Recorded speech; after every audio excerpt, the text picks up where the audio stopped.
Hello, everyone, and welcome to the Shards of Nyrn here on Dork Tales.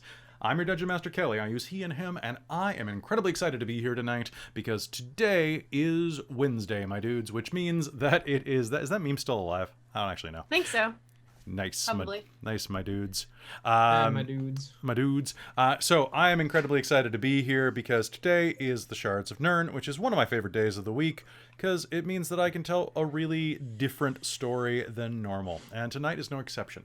We're going to have a great time here. Now, if this is your first time tuning in, this is episode 21 of season 3, which is like our 78th episode or something like that. So you've missed one or two things, not much. What you need to know besides the intro is that after bringing the first full Eye of Nyrn to Edagon the Wise, he tried to triangulate its location, and was unable to do so because one of the Eyes of Nyrn was off-world.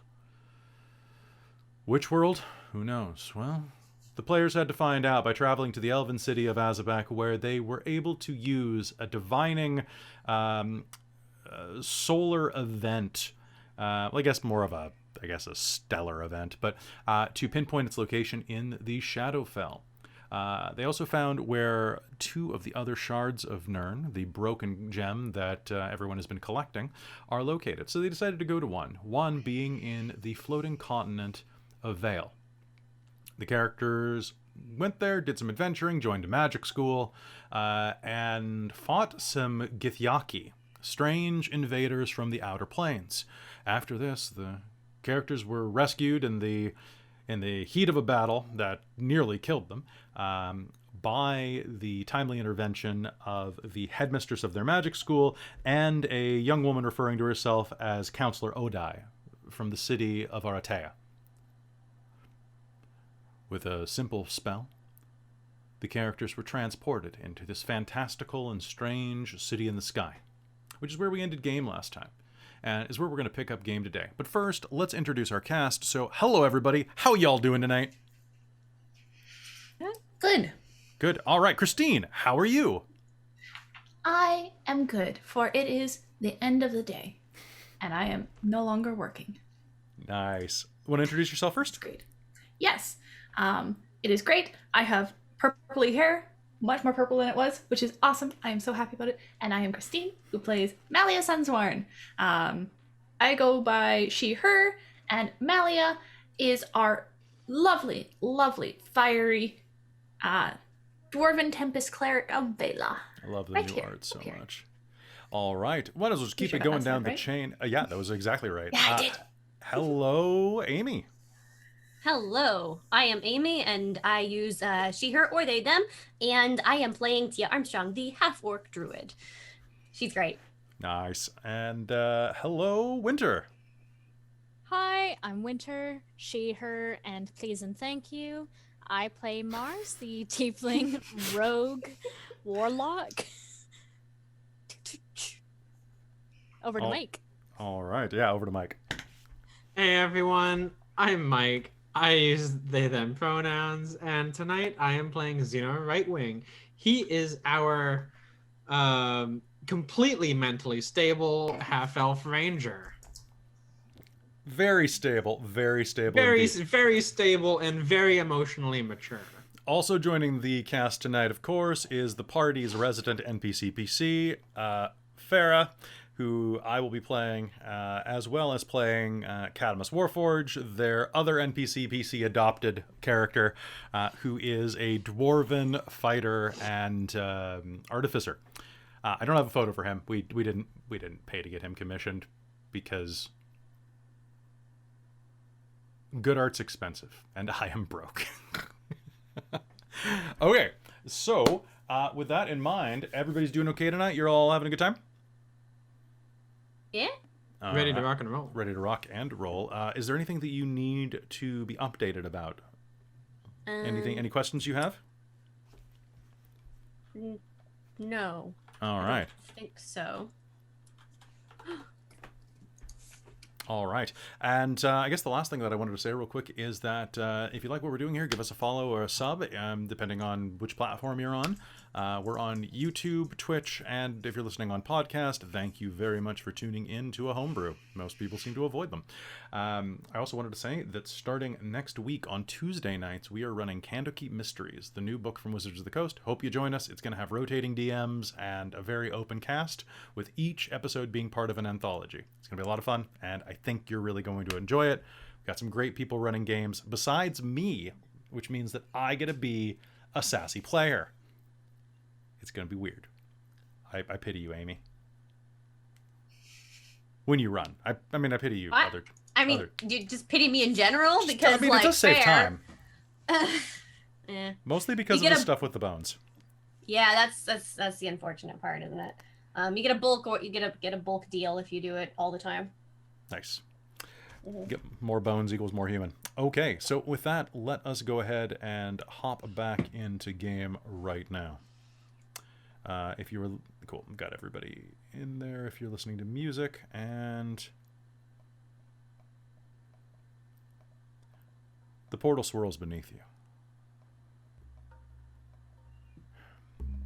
It feels like the entire world drops away, as if the ground vanishes from beneath your feet, and it does.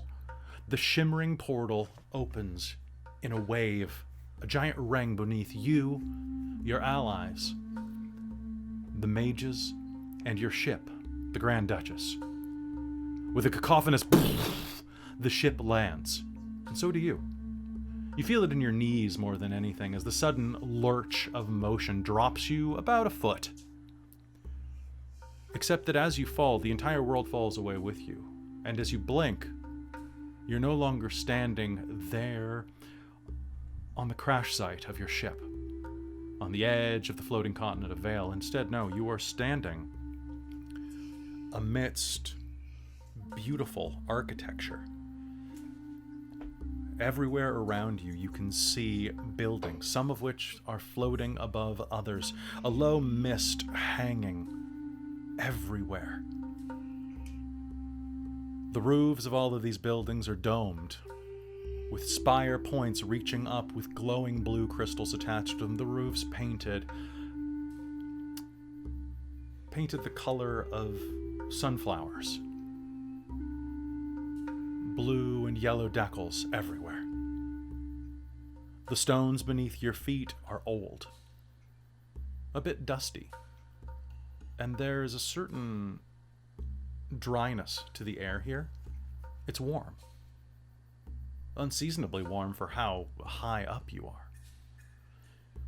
At the moment, you find yourself in an immense courtyard, the walls of which are made of this kind of gray-white stonework, and behind which a large building that resembles more a university than it does any type of palace sits. Odai, the new woman who approached you, smiles at you. She can't be more than 30 years old, you think. Long, black hair pulled back into a trio of ponytails. She's quite pretty. Her makeup flawless, her lips painted a bright cerulean. "Welcome to Artea," she says.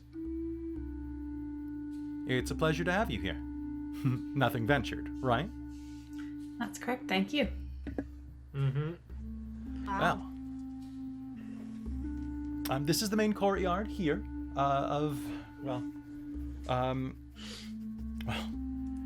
the Synod. The what? Council chambers. Gotcha. If you need anything at all, like I said before, my name is Counselor Odai. Are any of you hurt? You were in quite a battle with those ruffians. Mm-hmm. Were they Gith? What they appeared to be, yes. Yeah, they're I am fine. However, I believe several of my companions got hit strongly. I got hit a little bit. Do you need healing? I got thrown off the world. Jeez.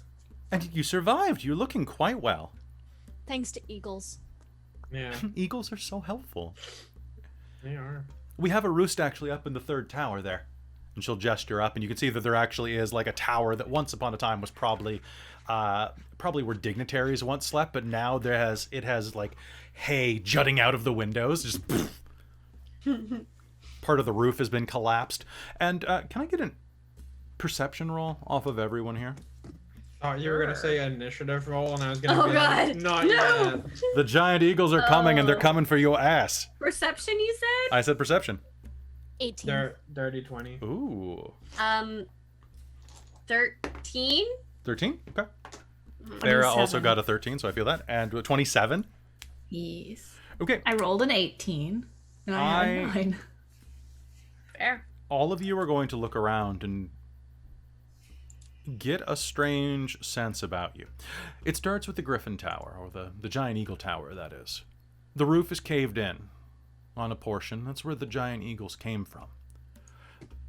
Or went through to, anyway. And as you're looking at that, you notice that the stonework is quite old. In fact, everything about this city is antique. Well-maintained. Well-created. But worn. It's colorful. It's very colorful, and the paint itself looks like it hasn't been applied in quite some time. As you look around, you'll also notice other things. You'll hear the sound of children running outside. Now, directly behind you in the courtyard, there's a straightaway bridge over a large gap in the island. Looks like it falls down hundreds of feet to some jagged rocks. It's protected with a railing on both sides, but on the other side you see what looks like the basis of a bustling city. A group of children, mix of human, halfling. You think maybe something with a bit of orc in it. Are running, playing some type of game that resembles tag at a quick glance. Most of them are shoeless. They run through the streets, kicking up clouds of dust. Wearing simple clothes. In fact, looking at Counselor Odai, well, she's dressed in fine enough clothing. She's not dressed like any magus that you have ever seen before, especially not one who would have the word counselor or grand in front of their name.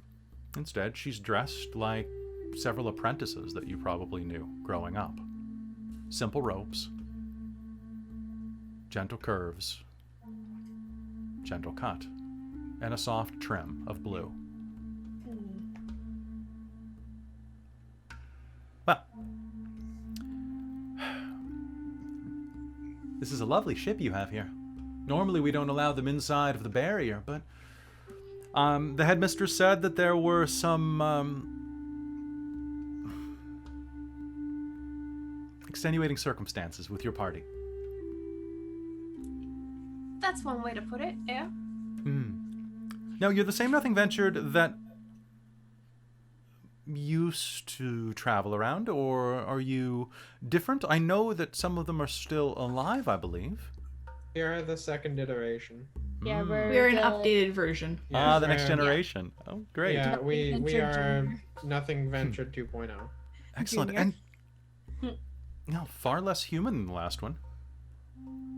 I mean, the last one wasn't particularly human either. Two of them were. Two and a half. Wait, I guess none of us are human, are we? I mean, I guess Used to? Mara's used to be. sort of. I'm sorry, but a tiefling Mixed? with your group. That's very interesting. Were you directly created by the goddess Nyrn, or is infernal? I'd say so. Oh. We have a couple of tieflings around here, but most of them are just infernal parentage. Interesting. The blood runs strong. Similarly to, and not to draw a false corollary between orcs and demons, but strong blood is strong. Hereditary charts. That's cool. Maybe I'll meet them and catch up. We'll see. Maybe. One of them right now is off in the world, but I'm sorry. I'm dallying when I should be dillying. Let me call someone to start fixing your ship. It shouldn't take terribly long. You do have the item, correct? The ship's heart? Yes. Aratanium. Ironic that you would have to go to Aratea to fix something made of Aratanium. Is there a connection there, or just The root word coincidence? means wisdom, life, knowledge, power. It's what we named the city after, of course, given that it is a capital of magic on this world. But also it means wisdom, sentience. So, like magic, the metal that you carry is sentient. Yeah, to a point. It's living. Makes sense. All right. Well, let's see. Who would be able to fix this? Zane. And with that, she'll raise a hand, wipe it across the air, and a portal will open where her hand traces. It starts to sizzle, and you'll see and hear the sound of clanging and dogs barking. Yip, yip, yip, yip, yip. Clang. Zane? Zane? What is it? What? Oh, it's you. I have some very interesting project. Would you like to work on some Aratanium? It's for a skyship. An honest-to-God skyship? Yeah, I could do that. Are you able to come right now? Yeah, I'll just leave my project with Sax. She'll take care of it. Good. Well, should I? Yeah, just leave the portal open. Sounds good. And she'll turn, and the portal just kind of continues to in the air, the entire thing about 2 feet wide. A moment later, you will hear the sound of clanging. You'll hear the sound of banging, and the sound of something quickly being assembled, and then the sound of bare feet slapping pavement. And a ball of fur is going to fly through the hole, rolling and hit the ground. And directly in front of you, you are going to be seeing a 4.5 foot tall monkey man wearing pants and a blacksmith apron. And carrying quite a large toolbox with him. Huh.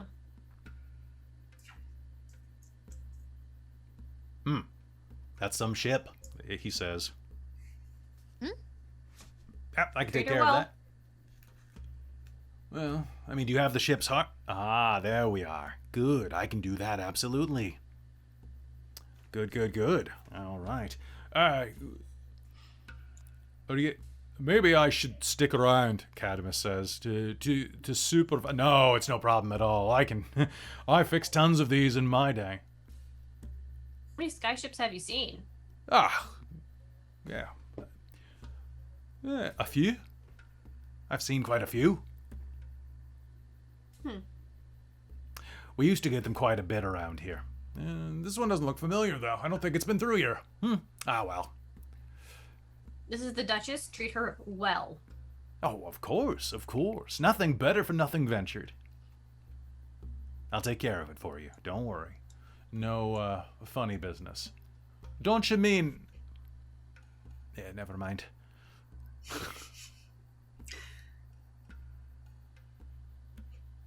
The monkey man will shake his head at Cadmus and head over with the heart of the ship to begin working.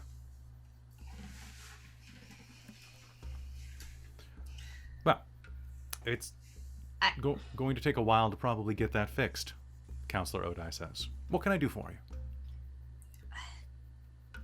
I'm curious about the rest of the city. You're welcome to explore. I do ask. We're happy to repair your ship for you and to incur any labor or costs. However, later tonight, I would really appreciate it if you had dinner with me and the present council.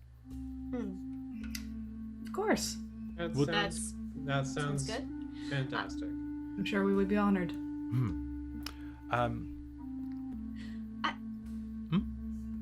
So I'm curious how you addressed me as Monarch of the Elves, but how did you know? You're holding the Throne of Arcadia. You know what it looks like. Okay. All right. Of course, I'm very well read. I'm very well read.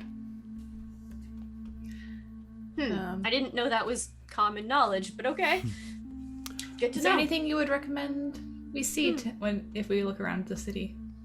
Well, there are a number of establishments. There's wonderful food, wonderful drink. There's not terribly much. I mean, to be fair, Arate is a very peaceful city, and I'm sure that you'll be able to get up to some interesting predicaments. I would say that I don't know. I'd hit up some of the establishments, see what fun there is to be had. There, of course, is the great library. There is the great playhouse. Vale will cast a side eye at Farah at that. She gives you the look. Vale will just nod. And let's see, a number of taverns, a number of shops. I think that you'll be able to have quite a bit of fun. Wonderful. Is there anything that you're looking for in particular? I'm sorry, I've lived here for so long that I actually don't remember half of the things here. When you're a tourist in your own town. This is why I love to go down below. Always something new. Oh, what's down? Oh, just down onto. You're down below. Yes, that one. No more. Just asking because never been here. There's a good chance that we won't be able to come back anytime soon. Well, the city is quite old. There are a number of nooks and crannies, and of course the old temples. I noticed that you are a cleric of Vale, if I'm not mistaken. Yes. We don't have any temples of Vale here, unfortunately. Mostly we are attuned to the siblings, the Aerie. However, they are good friends of Vale and the Shasha.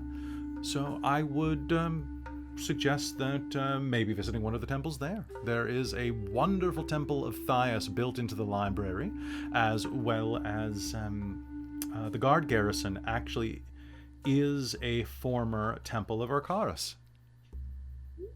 What is it? It's fascinating. Yes. There are also several places around the city where you will find, well,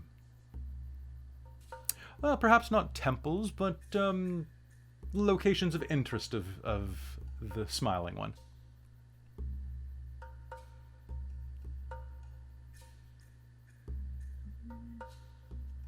Zeno is currently in the back of the group rummaging through the bag of holding. Because there's a bow in there somewhere and he's looking for it. You will find a goblin short bow that you picked up somewhere along the way. But we do actually have a couple longbows in there. I know, but the goblin short bow is the thing you keep accidentally grabbing. Like when you're looking through a bin and you're just like, this, no, this, no, this, damn it! If I can hear Zeno kind of like rummaging, you absolutely can. I'll be like, psst, maybe we can sell some stuff that we don't need. Yeah, probably. Yeah, let's do that, and then we'll lighten the load a bit. Yeah. If you'd like to head out to shops, what I would suggest is going by Maker's Row. It's 3 streets down across that bridge, 3 streets, and take a right. If you hear the sound of rushing water, you're going the wrong way. Okay. Rushing water, wrong way. Okay. Gotcha. So That the who aqueducts are to the left. Fair. So who wants to come to the shops? You know what? Sure, I guess. I mean, I don't have a preference yet. If there are any good hats, pick me up a hat, but I'm going to the library to poke around. Naturally. Yeah. I'll keep my eye open for a hat for you. What time is dinner tonight? Tonight, I'd love it if you were back here just a little past sundown for dinner. All right. And it will be just inside of the council chamber here. Perfect, we'll be there. Sounds wonderful. I look forward to seeing you. Wonderful. I look forward to the conversation.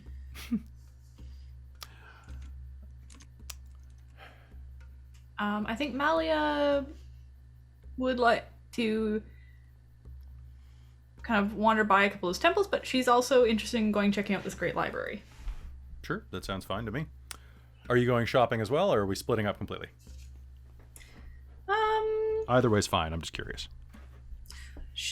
I don't think she's all that fussed about shopping per se. Like, she doesn't really need anything at this point. She's still got a few healing potions, so... Sounds good. Yeah. She'll mention to the others if you find reasonable healing potions or scrolls. I'll keep an eye out. Consider picking up a few. All right. And so with that, you all separate. Cadamus will kind of look back and forth, and are you sure you don't want me to stay here with the ship? I mean, it's not going anywhere right now, even if they tried.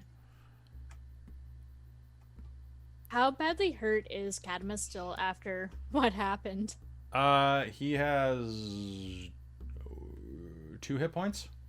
Yeah, it might be a good idea if you went to the temple and got yourself looked at, taken care of. You Take said a that. break. I suppose so. You said the garrison, Akaris? Yes, of course. The garrisons are located at the corners of town. You should be able to reach one just on the other side of the walkway there. Take a left. It's probably about 7 blocks. Are you able to make that, or would you like me to? I can transport you there. No. It's fine. It's fine. I can walk. It's probably, it's good for me. You ever heard the story "Walk It Off"? Yeah, that's what I'm gonna go walk it off, and he's gonna start going. Yeah, just kind of hobble. Oh gosh. Okay. And with that, you will find yourselves heading through the city. Now, this entire city is slightly misty. The clouds are flying low today and somehow managed to leech their way inside of the bubble. But no matter where you look, you're going to notice that the streets are, they're full of life, but not terribly full of people. Through old cracks in the floor, and, well, in the structural foundations of these roadways and things like that, you see that there are weeds and flowers growing. Particularly flowering weeds, actually. Vines grow around some of the older buildings, and this entire city, although lovely, has a slightly lost and forgotten vibe to it. And yet overhead, you will see a couple laughing as they fly by, perched on a magic carpet, enjoying a succulent picnic as they float around the city. Before long, you'll make your way down to Maker's Row, and sure enough, it is quite a cornucopia of shops. There are vendors outside selling fruits underneath tawny awnings, the sun beating down hard on this arid strip. Looking around, you'll hear the sound of blacksmiths working, as well as people calling out, hawking their wares. Which way are you headed? What are you going first? He is following Zeno at this point. And sorry, is Mars with us as well? Yes, Yeah. I believe so. Okay. Jewelry store. A jewelry store. All right. Yeah. Let's sell some wares. Sounds excellent. So you will find a jewelry shop nearby called Netherill's Reputable Baubles. Let's see. Behind the counter, as you wander down into this darkened shop, there is an old man. And when I say old, I mean old. His beard dangles down where it's tied into his belt to prevent it from draping across the floor or polishing the cabinets, which there are many here. All of them, as they form a U shape around the entryway, are full of baubles and gems and bracelets and even a couple of tiaras and bangles. There's even a keychain there, if you've ever seen such a thing. What's the keychain look like? It has a strange symbol. It looks like it's a ring with a 3-pointed star inside of it. Yes. Gold stamped into leather. And as you walk inside, the man behind the counter will be in the middle of polishing a bit of opal with a dirty rag, and he looks up. His face is weathered, old, and deeply lined. His skin very, very tanned, either with age or just natural complexion. He's stark bald. And on the front of his long, thick nose, you will see dangling a pair of magnifying goggles. Hello? Hello. Welcome to Nathan's Emporium. How can I help you today? I have many things here. Well, yeah, actually, I noticed a weird thing on a ring that was dangling down. What is that? I've never seen jewelry like that before. It is a keychain. A keychain that is a gift from an old acquaintance of the shop. He brought it here and left it with us. It is a token from another world. What does it mean? It is a symbol of some god. I believe it is called Hailiiz. Weird.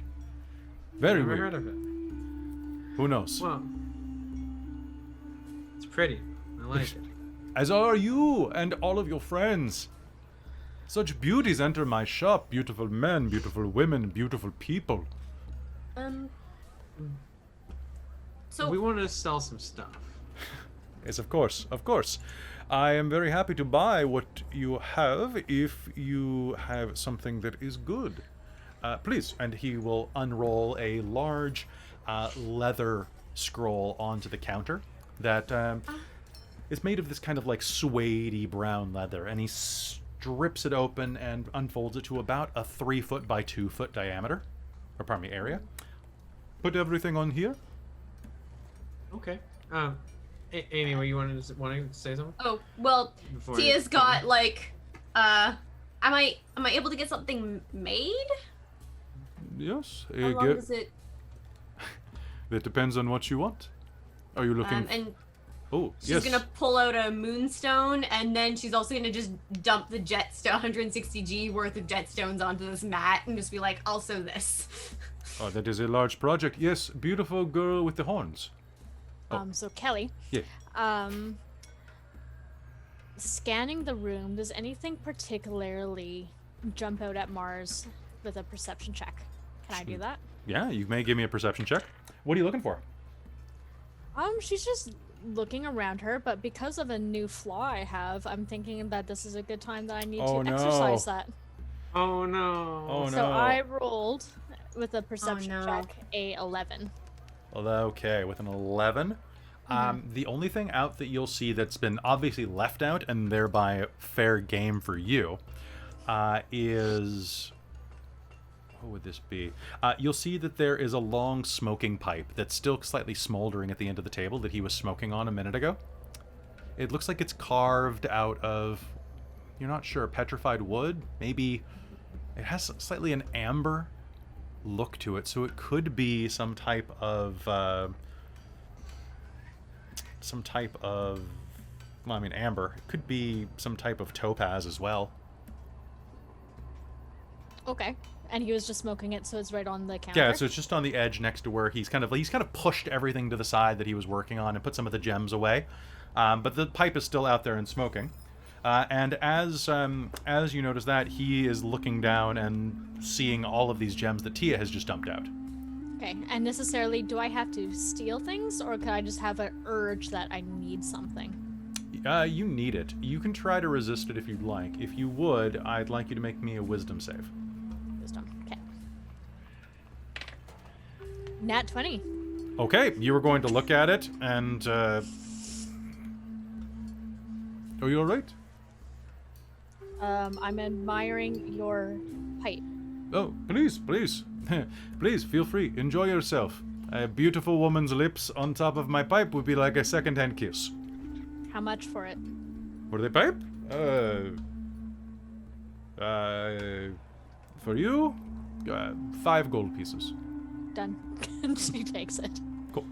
It is, she'll just, like- it is made of hardened wood. It's quite intricately designed. Nice. And she'll just like, That wasn't tobacco. whatever. Okay. She just needed it. You basically are smoking hashish, so you're Cool. you're definitely getting quite a nice mellow out of this. Yep. That's our girl. gonna look over at Zeno and just be like, Actually, for the next hour, Okay. no, for the next 3 hours, you're gonna have advantage on saves not to steal stuff because you're gonna feel kind of lazy. Sweet. You're medicating for your problems. That's great. Okay, so Amy, you were saying? oh no, she's just like, Tia looks over at Zeno and just is like, looks over at Mars, looks back at Zeno and like, shrug? All right, cool. Anyways, we have a bunch of Anyways. stuff here.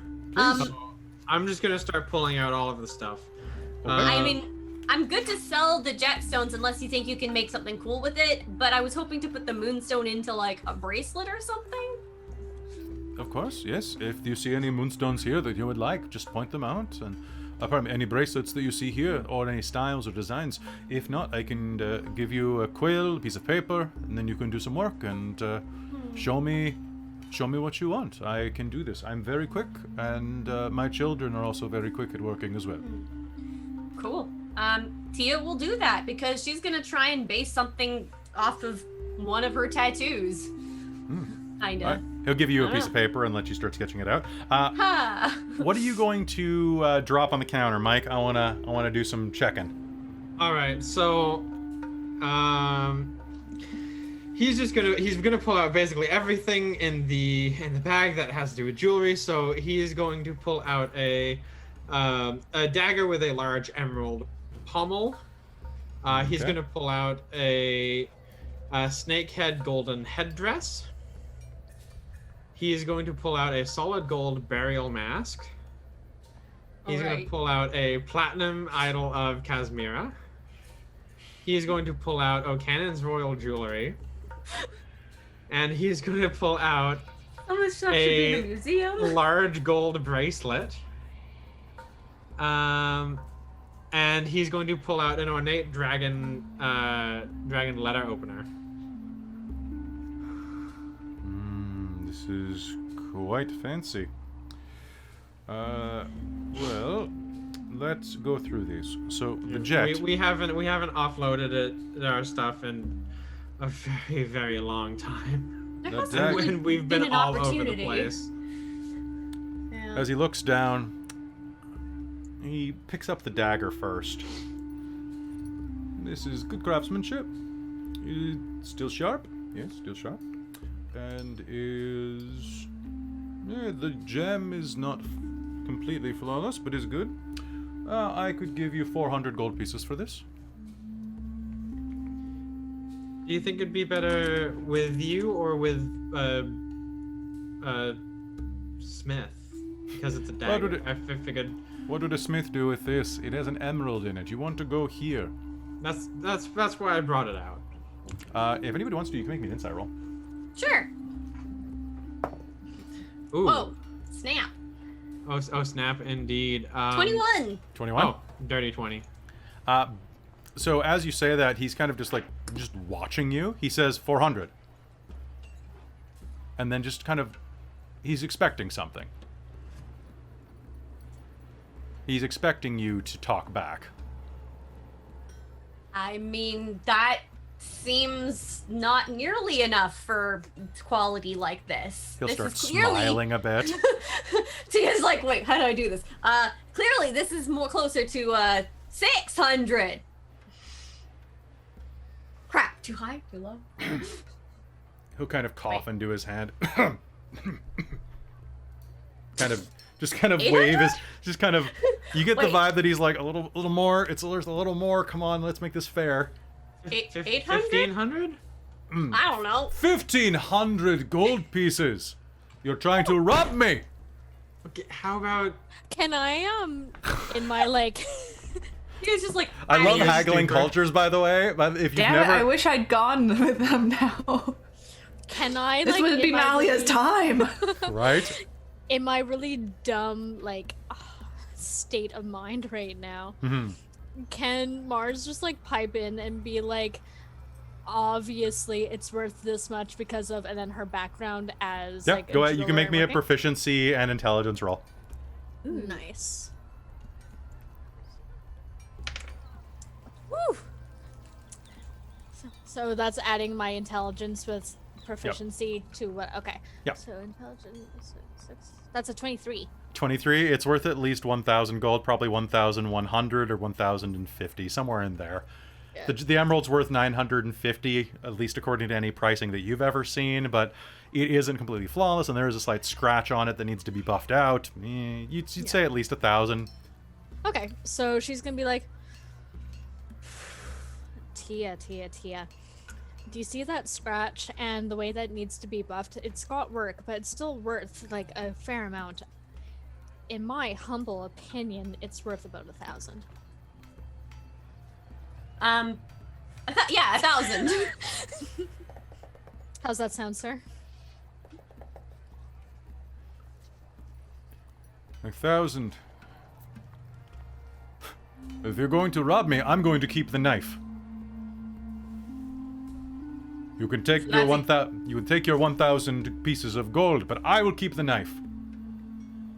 That sounds Okay. acceptable. Cool. It is a deal. Let's Puff, see what else puff. you have here. Snake.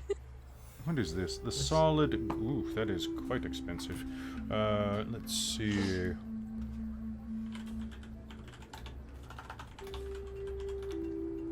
Just our random pile of miscellaneous see. stuff that Yep. we've acquired. Tia goes back to sketching. Okay, there we go. So, he is going to pick up the platinum idol, look it over. It's not that big. It's about basically it's big enough to fit in a large pocket, and he'll look it over.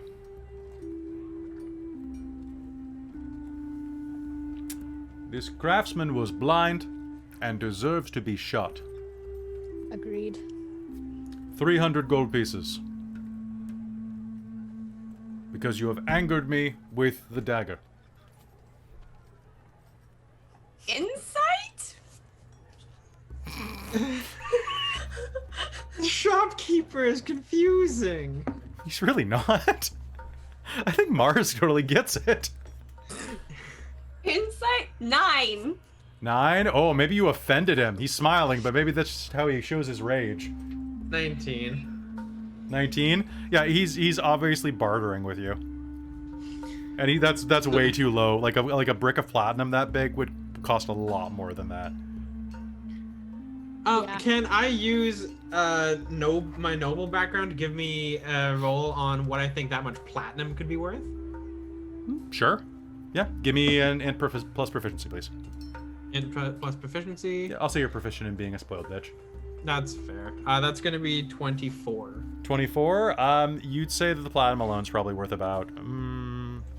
hold on. A platinum ingot of that size would cost 500. Well, I mean, considering the fact that the platinum alone is worth at least 500 plus gold, plus the shoddy craftsmanship. Plus minus the craftsmanship. Plus Look at how the much shoddy platinum was carved craftsmanship. away. Then your plus is a about- minus, sir. Your plus is a minus. How about 800? Look at this. You do not even have a knife, and you are still robbing me. And you get to keep the platinum idol. Oof. 800. He'll jot that down in his ledger. This bracelet. This bracelet is worth 50 gold pieces, at the most. 100?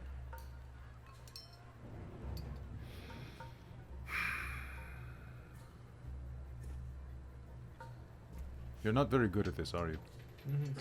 I'm used to having to just buying everything. I don't haggle. I This is just not buy things. Something that we encounter Beautiful often. purple girl.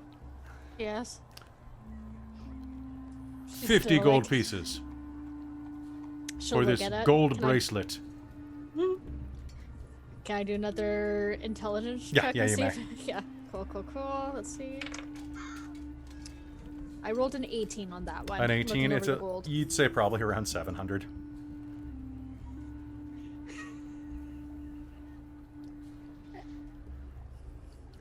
And what does the bracelet look like? So this was picked up in the Temple of Ocanon. So it's more like it's kind of a bracer, about as big around as your palm. Quite large and kind of that Apeshian style, with a number of runes and glyphs kind of carved into the gold inlay. Okay. So, and it's quite old then. It's quite old, but I mean, it's gold. Gold doesn't really get old. Mm-hmm. Okay. And you were saying 800? You'd say it's probably around 800, yeah. So I'll take it from there and I'll like inspect it really carefully in the light and be like, with the glyphs and the gold content in this, and she'll also go like and bite it. Mm-hmm. Naturally. Mm-hmm. This is a very, very old piece of articulated gold bracer. Mm-hmm. It is, yes. Very So old. whether you decide to melt it down into other things or sell or keep it for yourself, it is at least worth 750. 750. Mm-hmm. But you Yes. will go on a date with my grandson. Sure. Good. Because if not my grandson, my granddaughter also is looking. Sounds great. It's a date. What? Excellent. Free Good, food. good, good. Oh, the best food. Tomorrow morning, I guess. First thing in the morning, yes. Breakfast date. That's great. Now, are you new in Aratea? Just landed yesterday. Landed. mean- Here in this part, we just arrived. And you are the Oh, one. yeah. You are the ones who flew here. Yeah. Yes. Mm-hmm. I've heard magnificent stories of your steed. our ship. If that's what you want to call it, with giant leather wings. I've never seen one myself. Is it true? Can it fire acid? Or fire, or... We arrived in in a sky ship. Oh, Is My there mistake. another group that arrived on a giant steed? I have heard a story that some week ago, some days, 1, 2, 3, that 4 days ago, someone arrived on one of the outlying islands into the land of Candy. Came through riding a dragon. Oh. Interesting. I had not heard about that. The dragon did not stay. Unfortunate, I've been wanting to see a dragon for so long. We have none here. But I do have this, and he'll hold up the dragon ladder opener. Yes.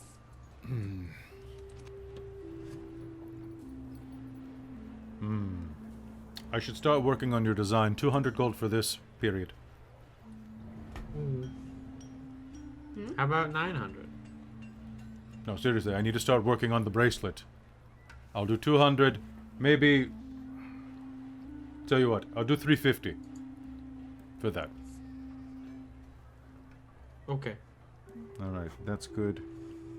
Title and Midel. You said it was 750 is what you offered for the bracelet.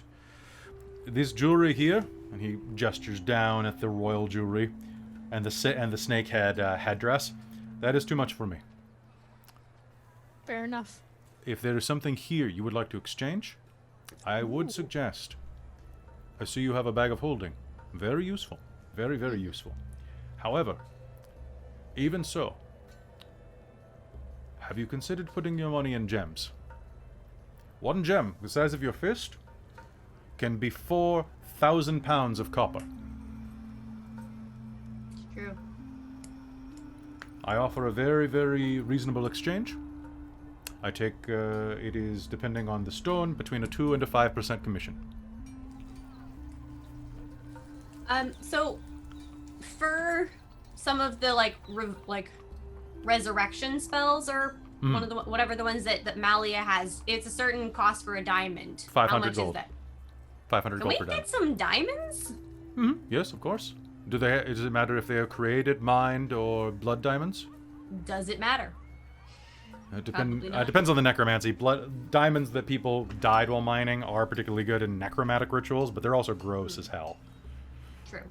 You'd probably want natural though, and not man-made.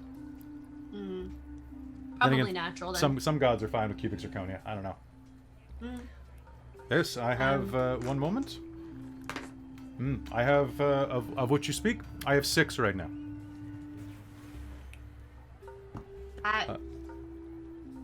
What I can do I'm is sure she'll look over at Zeno and Mars. so Well, one. I mean, we can afford with what we're selling. We could afford 6. Yeah. Might be a good idea. See. There is a slight markup on them, of course, to cover my costs.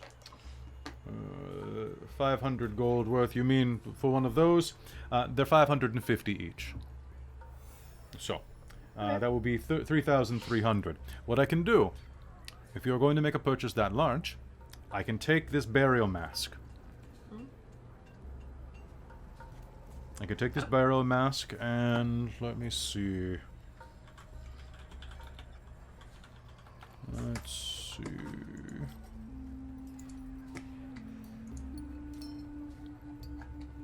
I could take the burial mask. I'll make you a straight exchange. The burial mask for those diamonds. And also 2,000 coins. So on top of what we're selling? Yes. Alternatively, I could trade it in and give you I have a sapphire there. A black sapphire. Is worth roughly 2,000 gold pieces. I give you that and the diamonds. You give me the mask. I mean, I don't know about you guys, but that seems fine to me. That seems fine to me. Mars, this actually seems fine to you as well. I concur. And that keychain. Make me a persuasion roll on this one. Ooh, that's actually pretty good. That's gonna be an 18. 18? Yeah. Okay. And the keychain. Perfect. All right. So all said and done. Go ahead and write down Star Sapphire. Or, sorry, Black Sapphire. You are going to profit, what is that? 29. You're going to come out of here with, you have 160 gold worth of jet, minus his commission for doing that piece. You are going to come out of here with 3,000 and... I mean, Tia was gonna commission the thing with her own gold, so if the rest of it's party loot. Oh, well, are you using the jet to pay for it? Yeah. Okay. So, party loot is going to be 2,900. Okay. Okay, and that's the black sapphire? 2,900 plus the black sapphire. Oh, okay, cool. So 2,900 is the letter opener, the gold bracelet, the platinum idol, and the emerald dagger. You'll still have the snake's head and the royal jewelry, Okay. which So are... I'm just... So we got the 6 diamonds, 2,900 gold, and the black sapphire. Yes. Okay.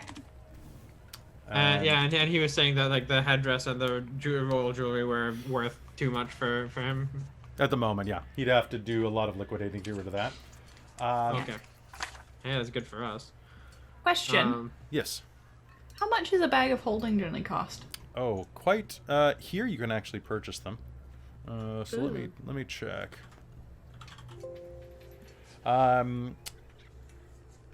You'd have to go check prices, but you're looking in the range of about 4,000 to 6,000. 4,000 to 6,000. Okay. Because I was just thinking that Malia needs a way to hold on to like all these diamonds and shit, right? Mm-hmm. And it would be best if it's on her for spell work. True. Yeah. All right. Do you have the design there? Get out of here, bird. A bird kind of caws and like floats around. It starts saying, "Cheap ass, cheap ass." Like in common? Yeah. Huh. Shut up. Nobody asked you. A lot of creatures have opinions of things that they like to share unsolicited. He's just mad because I fired him. Get out of here. What was his job? Enticing customers in, but he was doing a double job for the other jeweler in town. Oh, I see. Interesting. And Tia will try to pass over her sketch. He'll look down with the magnifying goggles. All right. With the jet that you've given me, I can give you back 130 gold coins. It will be 30 gold pieces for this work.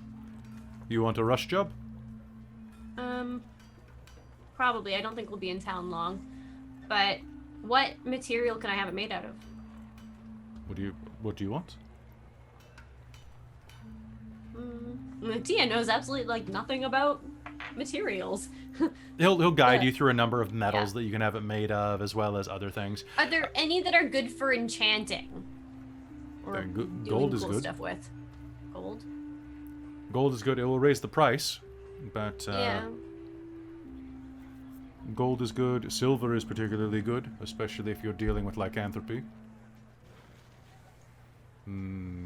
Platinum is not so good. It's very shiny, but it's not really... Orichalcum is quite nice. Mountain gold. Yeah, mountain copper, I suppose, by the old law. But that Do you could have be... any? What about adamantine? Not for enriching. Unless you are looking for something to wear to praise Gren or to praise maybe Arcaris. Most of the gods don't look too kindly in adamantine. It's a stubborn metal. It does not shift, it does not work, it does not move. So, how about orichalcum then? I can do orichalcum, yes. It is, for orichalcum, it is a much more rare metal. I could also do mithril. That much mithril will basically eat your jet. That's fine. Tia has 5,000 gold that she wants to toss, like, into something, anything. All right, I can do mithril, absolutely, if that is what Sure. you'd like. Is there, and for this, mithril is very adaptive. I can make it color. And It's colored just to like a silvery color, I guess. So natural, it is lovely. Yeah. Good. All right, here, and he'll put all of your stuff out, take all of your stuff, put it in a location under the counter. And as he says that, he'll lean back and say, Guyan! I have some things for you to take back.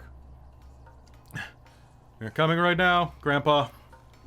And then the back curtain will part, and a man is going to step out. He has black hair framing his very expressive eyebrows, a long nose that droops around his beautiful almond-shaped eyes, and a very strong jawline. All of his skin is this very bronze kind of color.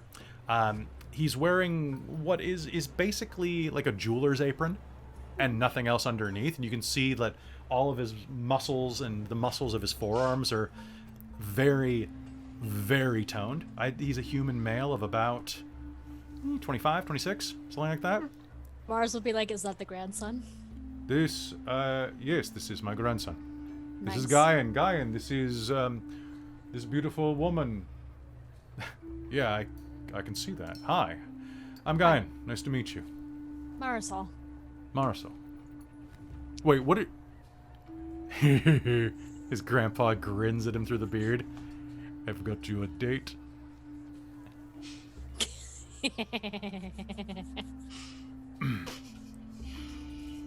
Do you,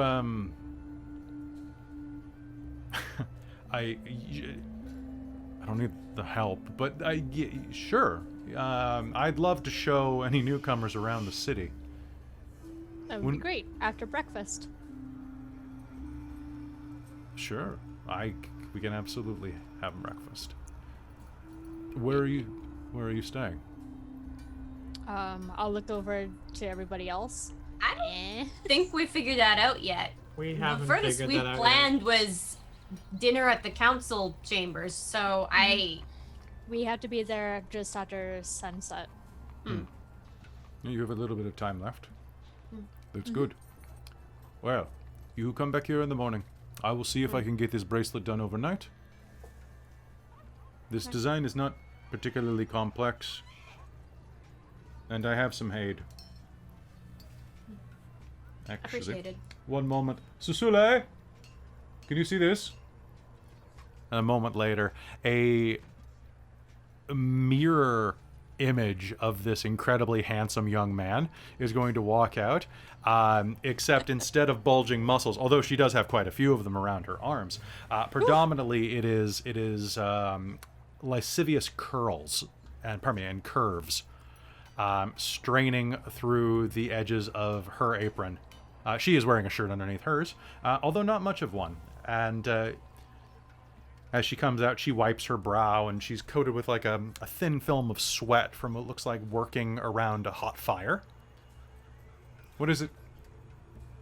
Hi. She leans down. Her hair is long and kind of kinky coarse and pulled back into a very voluminous curly ponytail. God, in my mind, she looks very much like Cora, to be honest. Okay. Yeah, I can do that. Not a problem at all. When do you need it? I don't think we'll be in town for many days, but at least Oh, you're the newcomers. Oh, news travels fast. apparently. A friend told me. Was that why the bird was here? I told you, do not spend time with that bird. The bird has a name, Grandpa. And he lost the respect it takes to call him by that. All right, whatever, Grandpa. Okay, yeah, I can absolutely do this. I can have it done in the next... I heard something about tomorrow morning. That might be a little presumptuous. I'll do what I can. Okay. At the very least, I can get this done 3 days at the most. That should be fine. I think we probably want to look around. And I don't know how long our ship's going to take to get fixed. Absolutely. Well, if you wanted to come by and see the progress and make sure that I'm doing it right based on your design, Sure. just come around the side. We usually keep the workshop door open so that we get some fresh air in there. My name's Susule. Sasule? Tia Armstrong. Yeah, I bet. Hmm? Arms, strong. They look pretty strong. Ah. It was a dumb joke, but hey, Got it. Okay. Mm-hmm. I can absolutely start work on this. In fact, you know what? I'll do it right now. I was just doing a little bit of smelting anyway, so this will be perfect timing. Plus, I don't get to work with Mithril very often. I'll do something special for you. Tia. Thanks. Is she flirting with Tia? Make me an insight roll. Yes. 17? Yeah, she is. What do you mean? It's just good customer service. Yeah, that's where you have to service the customer. She'll look back and forth. I'll just walk past Tia and give her a little nudge. What? Nice to meet you, Tia. I'm gonna get to work on this. And nice to meet you, Mars. Appreciate it. The brother says. Marisol. I Pleasure. guess I'll see you tomorrow. Mm-hmm. Should have asked if you could see her tonight, dummy. The sister says, nudging as she walks into the back room. I take another big puff of the pipe. All right, you've basically just about expended it. Whew. Good. That's strong stuff. You be careful. All right. Keep so an eye on her. do you have anything else, Tia? Mars? No, that was it You for need me. it still? Okay. I have a couple personal things that I've picked up in my own bag that I could probably get rid of. So an update on the party loot after that last sale. All right. So this is what we have for money in the party loot: 150 platinum, Okay. 2,000 copper, 3,000 silver, the black sapphire, 6 diamonds, and 13,682 gold. Cool. You can buy a couple of cool things with that. Or you could save Yeah. it and try to buy a keep later. Yeah, and we still have a bunch more stuff in the party loot to sell. I know. Like, we have a lot in the party loot still. One thing that you might want to consider is going and finding a noble that likes you and then trade them these crown jewels and things for just like, not like gold, but like Neighbors. land Property? or, yeah. We should go back to a Pesh. You should go, you go back to I a like- Pesh I or liked Madaket. A Pesh Yeah. was good. A Pesh was also very hot. It was, Zeno but liked summer it much. home. This is true. You could have your summer home. Yeah, our that's where we, our summer adventuring. Get Sounds a good. castle. All right. So with that, you head out toward other places around the city to go and do some more shopping. Because this place is about spent, I'm pretty sure. There are some other places that you can be guided to, and he'll be happy to direct you to do some other shops around town where you can potentially sell magic items. But meanwhile, Sorry. go ahead. I was just gonna say, I have a few weapons to sell. Yep. So those can all be sold the same. If they're regular weapons, they can be sold at any blacksmith shop. Okay. Yeah. Most of them are regular weapons. Then I have another one that just says it's a gilded sword, and a ceremonial greatsword as well. A ceremonial greatsword. Okay, cool. Those can probably be sold at the same shop, but we'll catch up with that in a minute. Okay. Cool. Meanwhile, across town, Mally and Farah wander through the city streets, dodging around people who are carrying fruits and vegetables in large wicker baskets and just wandering, enjoying themselves. Ahead of you, you see an immense building rising into the sky on these striped blue and yellow pillars. A symbol of a book, clearly visible above its entrance. Farah turns and looks at you. This is going to be interesting. This is not what I thought this place would be like. Hey, don't really know what I thought. I mean, it was Magic City. Never heard of it before, like, Edagon said anything, really. I mean, it's old. Yeah. This place was... I mean, this was here when I was, you know? Oh, really? Yeah. Had you heard of it before? I mean, a bit. Not terribly much. I never got a chance to visit it, but there was the story of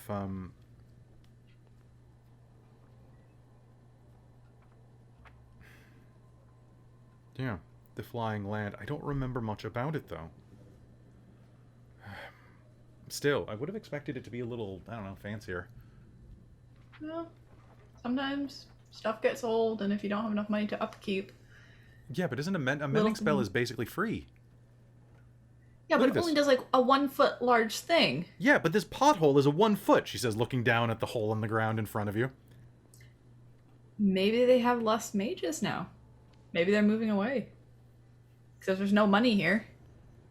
In which to buy food, then... Yeah, there's not very many people here either. And everybody just kind of looks happy.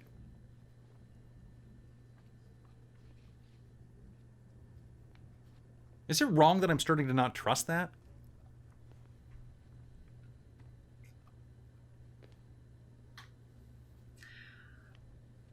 A symptom of what we've been doing, I suppose.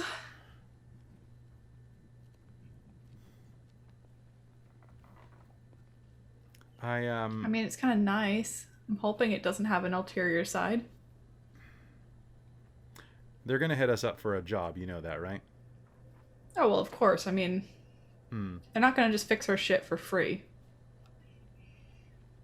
But if it's not too difficult of a job, then goodwill, repairs, Yeah. it's not too bad. It's just a different type of coin.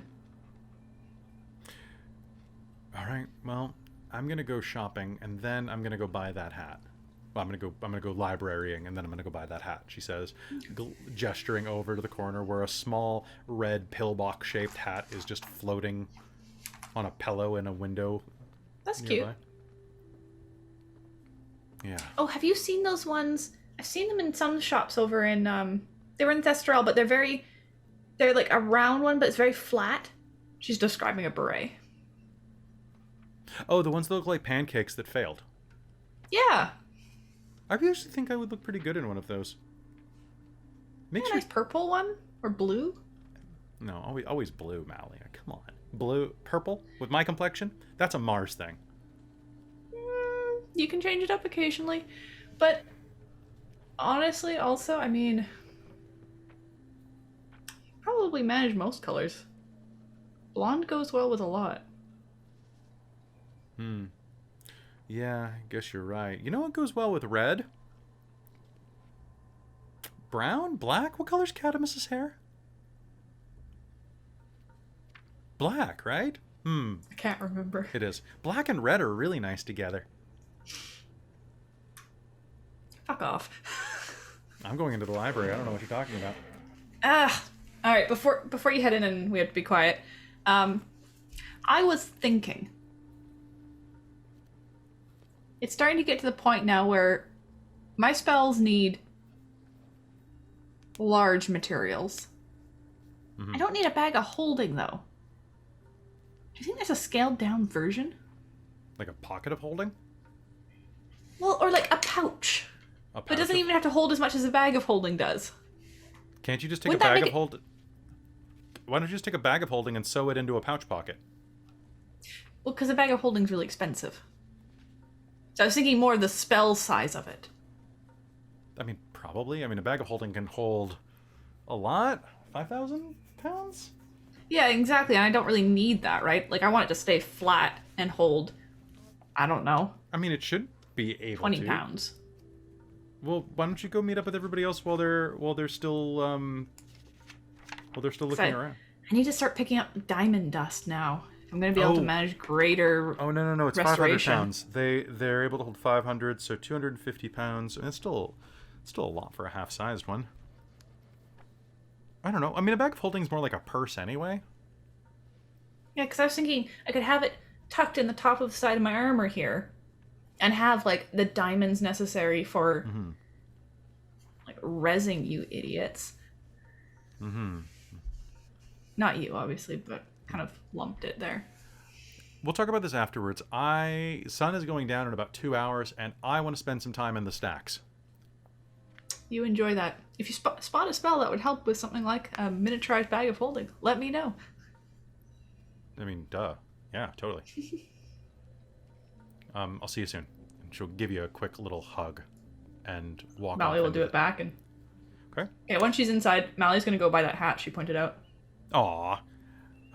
Okay. Just to replace the one that got destroyed. That's true.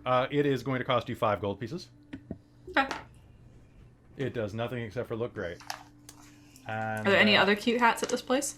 Oh yeah, tons. It's a hat shop. It's Safe Harbor Hats. And Safe Harbor Hats has the best hats in all of Verite. All right.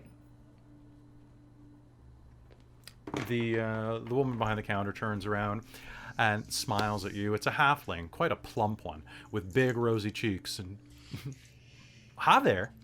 Welcome to Safe Harbor Hats. My name's Rosie. Hello. How can I help you? Well, that little red one I need. I saw you and your friend Iana right now. Absolutely. Yes, the blonde. Anything else that would suit her. What kind of hat are we talking? She adores hats. Now, do you want the hat to do anything besides look good? What can they do? What can they do? Honey child, they can do many things. I generally don't wear hats, so... Oh, you should. You have the bone structure for it. I would suggest, and she'll start flipping through some of her wares.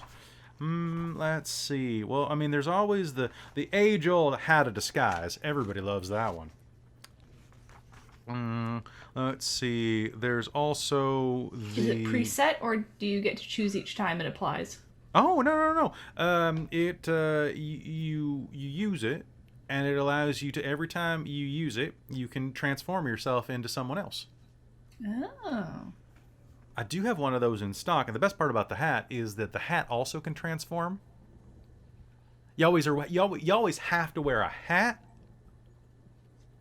I see. But it doesn't have to be, like, if you had a big floppy pirate hat, I mean, that would be kind of dumb if you were, like, turned yourself into, you know, say a priestess of Vale, and then you're just a priestess of Vale in a big floppy pirate hat. That's going to look weird. And then people are going to be like, wait a minute, that's a hat of disguise, right?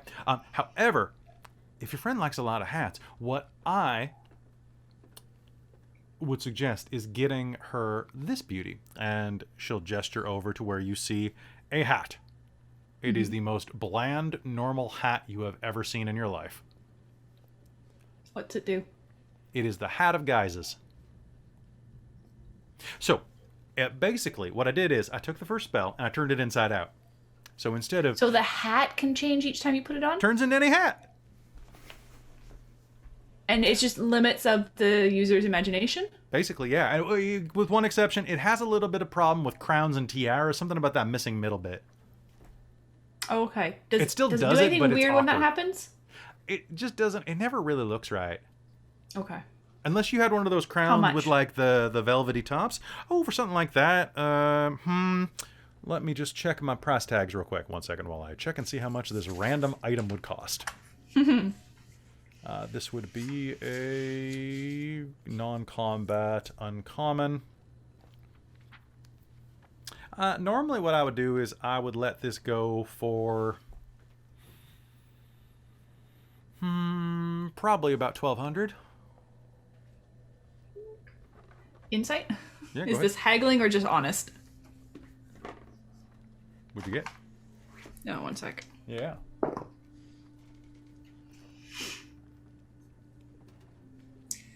Ba-ba. Bum, bum, bum.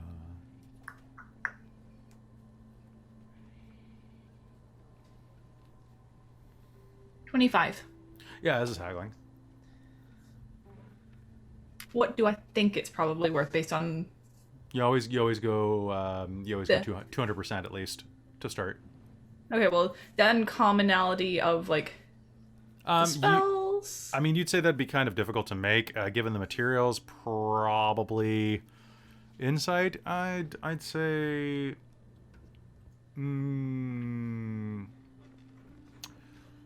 somewhere between 6 and 1,000. Okay. Probably on the lower end. She'll low... So I think I'm gonna lowball at 600 and allow her to work it up a little. Well, I mean, it is made out of actual phoenix down. At least it's stuffed with it, and that's hard to come by. But it always comes back up afterwards, a little hot under the collar, for the actual making and fletching of the hat. Or if not fletching, what am I thinking? Cooping? What the hell do you call hat making? I'm blanking. Is it fletching? No. It's fletching. That's Oh no, arrow that's making. arrows. Why do I keep thinking fletching? But what is it when you're making it So- Hatting. What is it? when you're making a hat? There's another term for it. It's gonna be in the chat in just a sec because like I know Kel's watching. Someone knows it. Kel's gonna be like spamming it. But anyway, Millinery? milliner. That's right. Yeah, millinery. I don't know. So the milliner work is gonna be millinery. Thank you. Of course, Stu knows too. So yeah, there's that. I wouldn't be able to let it go for any less than 900, except in special circumstances. What sort of circumstances? I mean, you will have that gorgeous, gorgeous blonde wearing it and telling everybody where we got it from. She is not going to be able to resist bragging up and down about that the moment she figures out what it's going to do. I'm planning to shock her with it. Make her think I got her this plain, boring hat.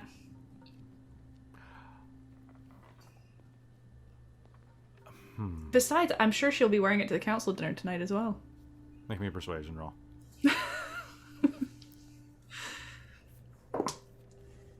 Oh, fuck yes. Nat 20. It's a 22. I suppose if you're a friend of the council, that is a special circumstance. What do you think?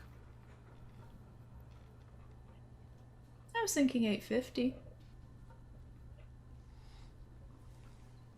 I can do 850 for you. Yeah. Do you still want the other one? Yeah. Okay. We'll tell you what. I'll throw that in for free for 850. And a box, of course. I will offer.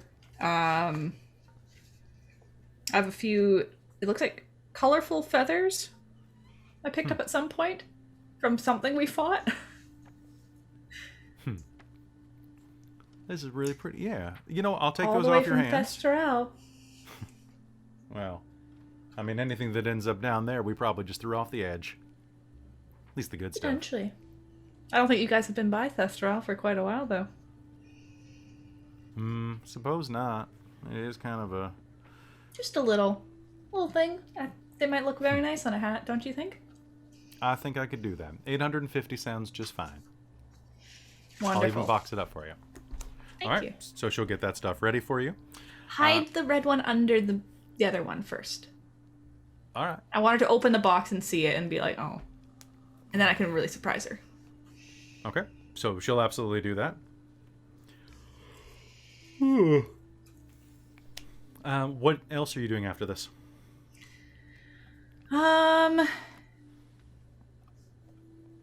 I guess... Is there anywhere that looks like it would sell bags of holding type things? So, a couple minutes later, you and the rest of your party are going to end up bumping into each other again. Sans, Farah, and Cadamus.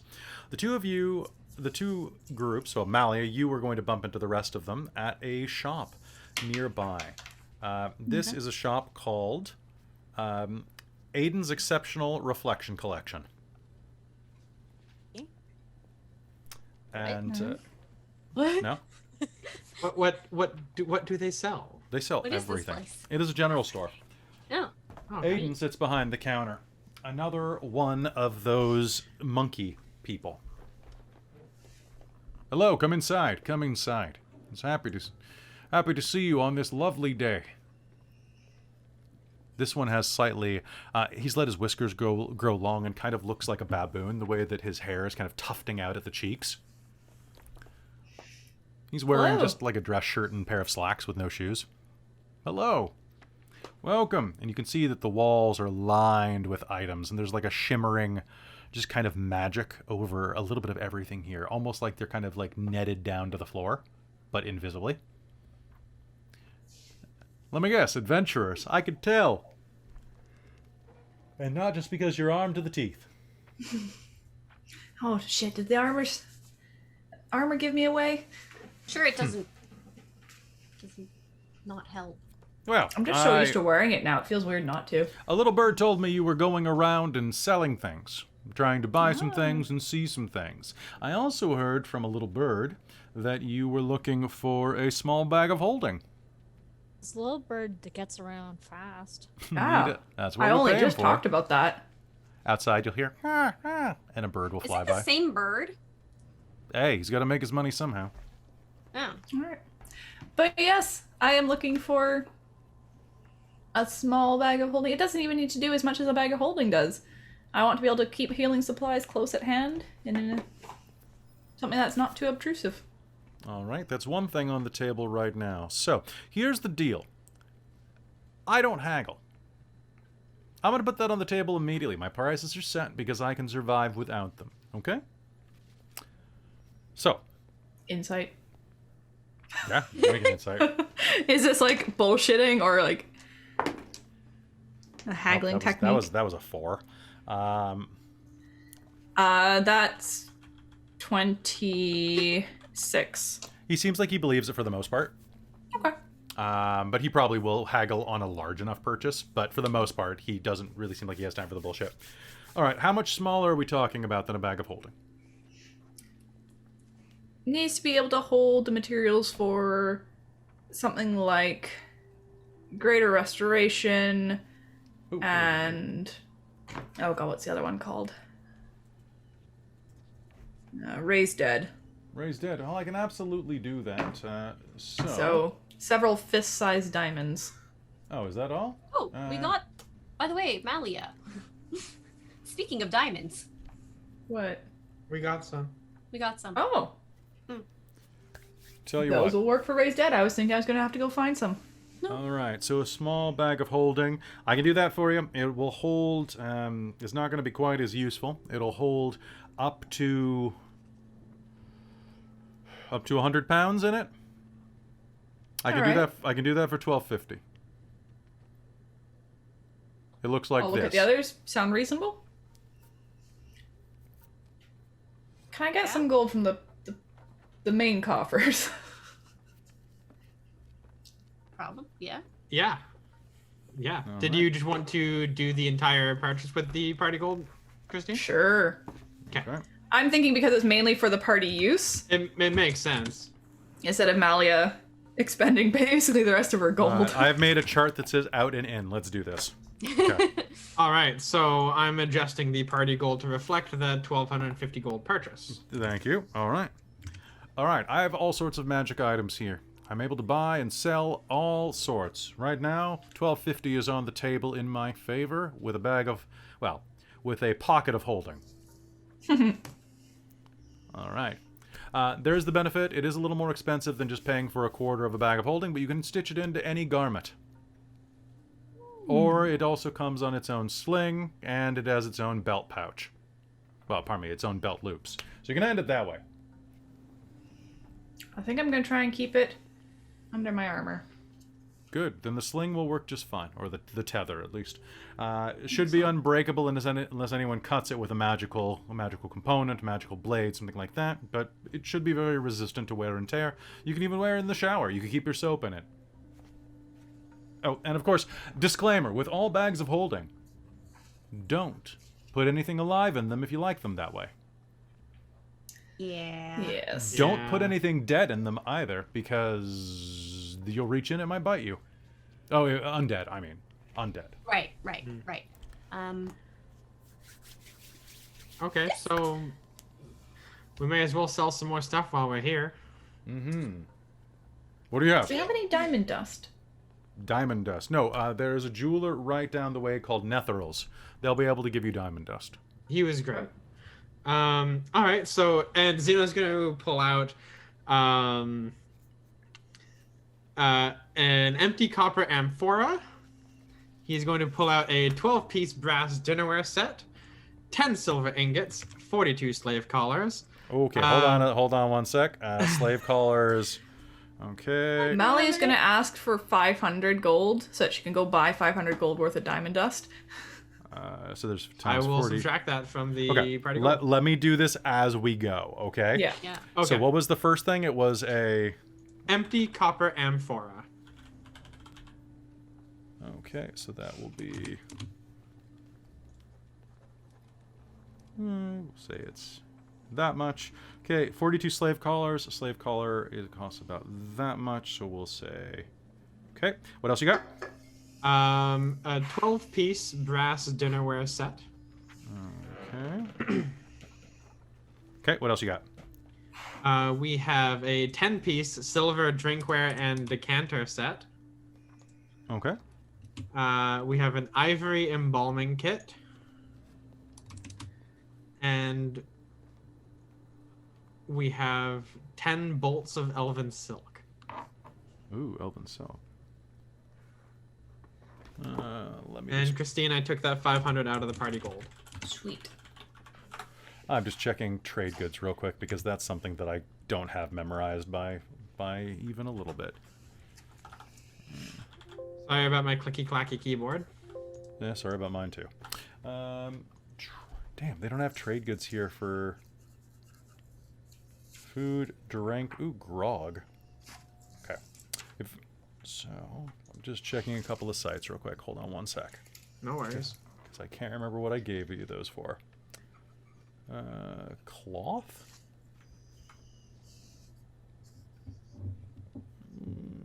Wow. Oh, there we go. So 1 pound of silver or a square yard of linen. Linen versus silk is probably a 10-to-1 ratio. How many bolts of it? 10 bolts. Okay. All right, so what I have is 42 slave collars, copper set, silver set, ivory embalming brass amphora, and elven silk. Was there anything else? I think there was one thing that I didn't get written down. Copper amphora, brass dinnerware set, silver ingots, slave collars. Oh, the silver ingots. That's what it was. Yeah, silver drinkware, embalming kit, and How many silver ingots were there? 10. Okay, so a pound of silver is worth 5 gold, and an ingot is a pound of gold, right? I'm not positive, actually. An ingot, approximately 1 pound. Okay. So that means, all right. So let me just do some quick clacky-clack math. Okay. Okay. So. And then just give the price to me one at a time here. When you're good.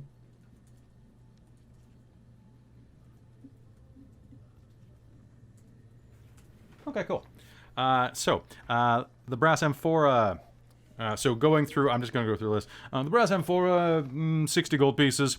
Slave collars, they're pretty dusty and banged up. I would say 400 gold for the lot, but I'd get them out of there. I can melt them down for parts potentially, or put them in a museum. Copper set, 50. 10-piece silverware, 150. Ivory embalming. It's a bit dusty, but I'll say 290, and that's a rounding up in your favor. The elven silk, however, I'll liberate that from you for 500 gold, and the silver ingots will be a straight trade over at 50. Grand total, that should be 1,500 gold pieces for the lot. Perfect. Gets it out of our hair. It does. Plus, that bag of holding must be strained to the gills at this point. You know, it can only hold 500 pounds, right? Yeah, it's getting pretty close. Well, not anymore. So go ahead and just shove that in that hole. He'll gesture to the side of the counter, or there's just this gaping hole in the counter. They literally just, as you look at it, you'll hear.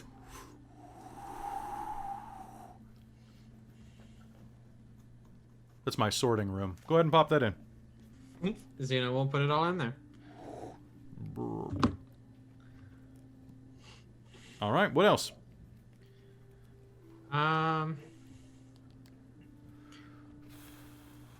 I have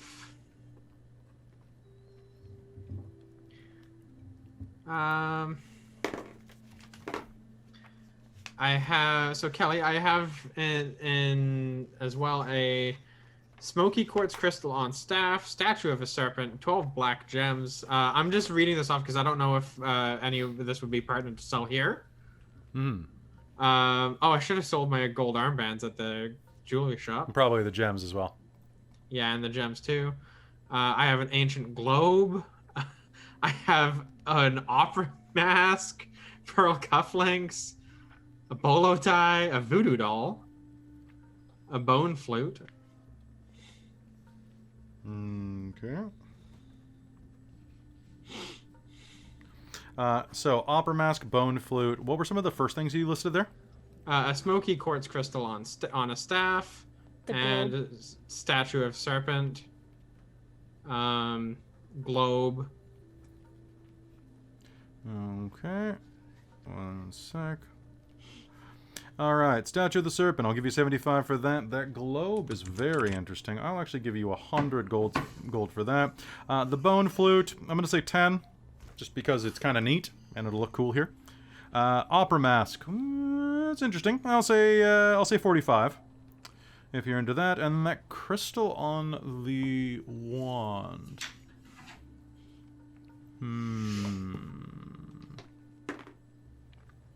I'll say 80 for that. Okay, sounds good. All right, so grand total here. We're looking at 80 plus 45 plus 10 plus 75 plus 100. 310 gold for you there, my friend.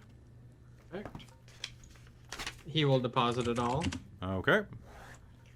As you do that, there's, over to the left of the counter, there's this long chute that ends in kind of like a velvet, like, tray for, like, dice rolling. You'll hear ding, ding, ding, ding, ding, ding, ding. And, like, an equivalent amount of gold and platinum will just, like, spit out.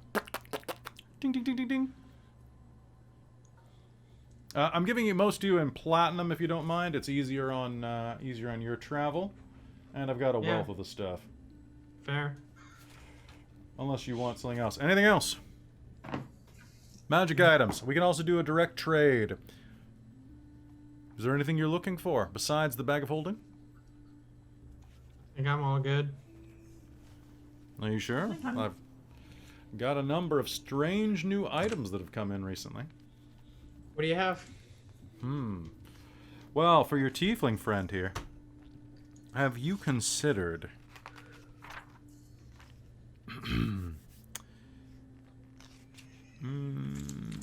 No, not that. That's not for you.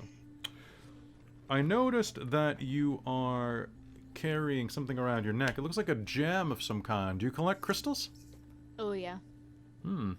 Well, I have a number of shards here, and he'll wave his hand, and the case in front of him will go translucent. You'll see a bunch of strange crystals. One of them is this green hand-sized crystal with what looks like the shadow of a tree inside of it. The next looks like it has swirling etheric energy in its kind of red and purple hues, kind of like a setting sun over the ocean. And the last is this strange, almost tentacled bit of rock. It looks like a tentacle writhing under glass. These are elemental shards. Ooh. They're incredibly useful. Elemental essence shards. So, what I have here... I've never used a shard in any sort of retrospect to this. Well, all you have to do is hang on to it. You have to attune to it like it's a magic item, because it is. All right? Okay. And what this does, right now, I have 2 elemental shards. The first, I have a shard of air. Okay. And I also have a shard of water. All right. The shard of air allows you to fly.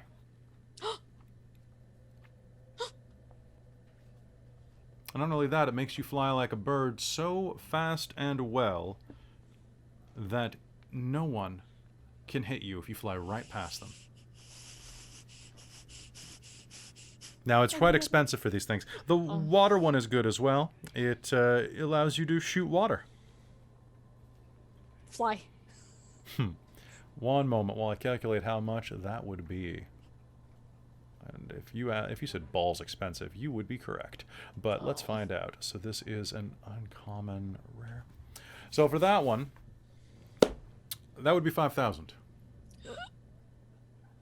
Well, I definitely don't have 5,000. Well, what do you have? You're adventurers. I'm assuming you have some things to trade. What about that sword on your hip? Which one is he referring to? He's kind of just gesturing at both of them.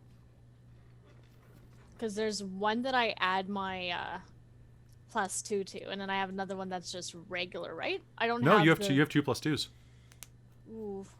Oh yeah, and it's still not the you one. You have Host Breaker, and you have the dagger, the demon dagger that you got at Doggerland Bridge. Right. I'll show him the dagger. Because I haven't used that in a long time. I mean, you use it with your offhand when you're doing double attack. Right, so you do use it like every time you double attack. Which is a lot. Which is a lot. But what else do you have?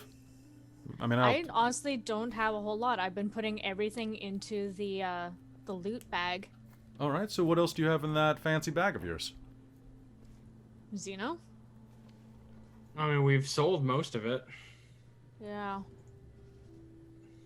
I mean, I kind of figure everyone just kind of keeps track of their own stuff, and then we just everything we find as a group, we put in the loot bag. Oh no, I've been putting most of my stuff into the loot bag, unless it was like small. Tell you what, show me what you have. I'm also into antiquities and into all sorts of rarities. Okay. Was there anything any of the other shops didn't buy you? We have a flying carpet. Oh yeah. Do you? Let me see. Yeah. Xeno will pull it out. Isn't it not quite? All right, Xeno, what's your armor class? Yeah, I was gonna say it. I have a note that says it hates me. 15. 15. The carpet is going to jump on you and try to start strangling you immediately. Yeah. It's not technically alive, is it? It doesn't like me. It hates me particularly. Okay, attempt to Xeno, that's a wrestle it nat off. 20. What the heck? Oh no. Okay, let me just look up the stats for the Rug of Smothering. Jesus. Okay, Rug of Smothering. Smother! You are grappled. It jumps out, wraps around you. And it... Oh, okay, so it just does grapple you. So it's going to start choking the life out of you. At the beginning of every one of your rounds, you're going to take 2d6 bludgeoning damage. I'm going to try to fight it off. and help pull it off. Strength check to... Yeah, go ahead. Make me a strength check. Do it with disadvantage because of my nat 20 on this first one, though. Oh my god. Didn't really make much of a difference. I still got a pretty good one. Okay. That's going to be 22. Okay, so you're going to be able to pull it off. Come on, do any of you have any dispel magic or anything? Just put it to sleep. I have a large orange crystal, the silver platter of Abanus, the infernal one that we got that one time. Oh wait, weren't you using that to communicate with Abanus? At one point, yeah. I'm just looking at what's on my list right now. Okay. I've got to hurt them. Malia will flick dispel no. magic at it. I have Okay, a it'll prepared. immediately slump down to the ground. I'm going to use my hurt them more real quick though. Yeah. Zeno, it's going to punch you in the nuts as it falls asleep. Oh my god, that's So hilarious. Zeno's curled up on the floor. So it starts to drape to the ground, and it's like, whoosh, just like nuts you with one of its tassels. And he's It just really does hate you. Oh, I it hates have- me so much. I have a brawling tankard that does 1d6 damage. Okay. Right. Right. It's just so hard to read this. Let me see. Okay. Brawling Tankard, I can absolutely take off your hands. I have 4 jetstone that look like cat eyes. A star rose stone. Ooh. Star Rose is very nice. I can absolutely take that from you as well. See, we're starting to build up a rapport. We're starting to work this over. It's going to be great. Do you want the carpet? Yeah, I can probably I can house break it. Tell you what, I'll give you Thank God. I'll give you 700 for the carpet. You know what? Just get it out of my way. I don't want Okay. this thing anymore.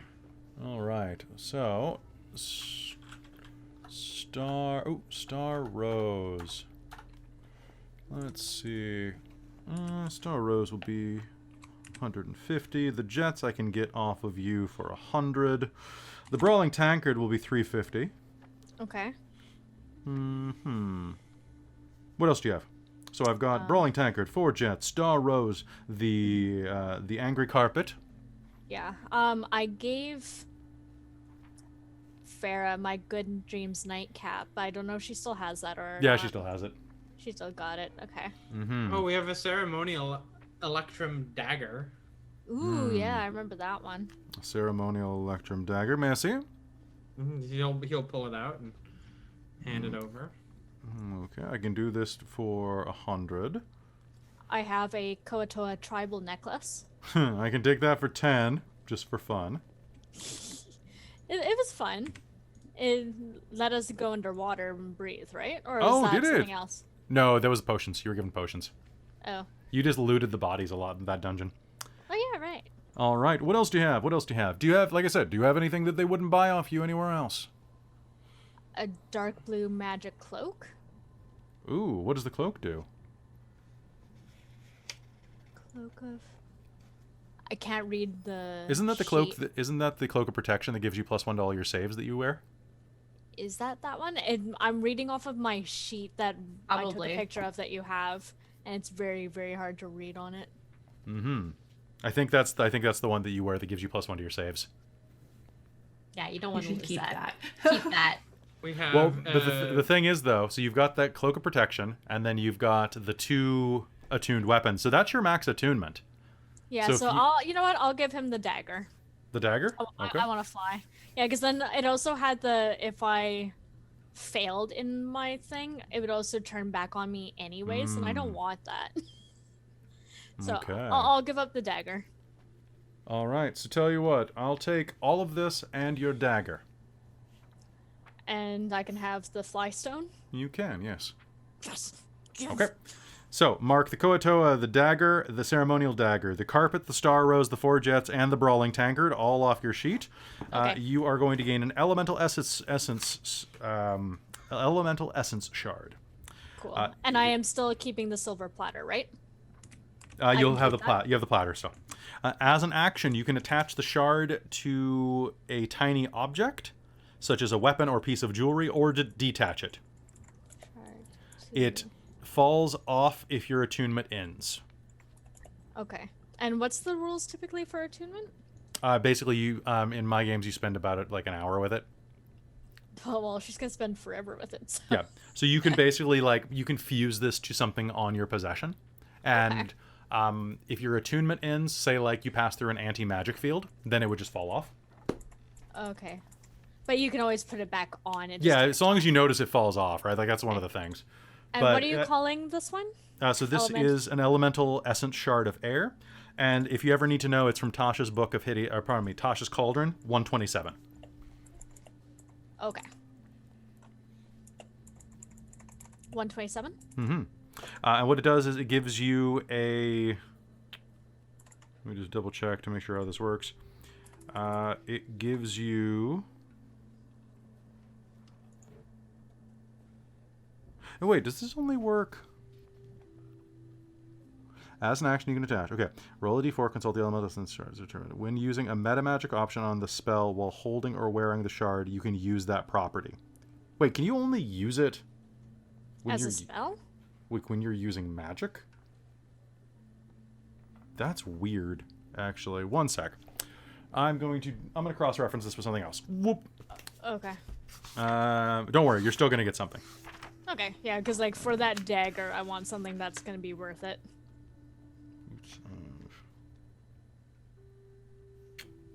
And after this, I have one thing that I want to do as well. Yep, absolutely. Okay, I'm just gonna look this up real quick. Okay, thank you.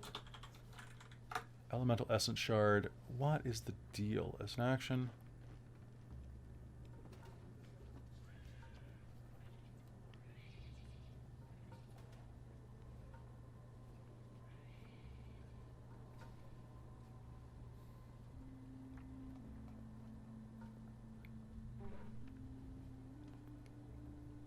Okay, so this time there is no after...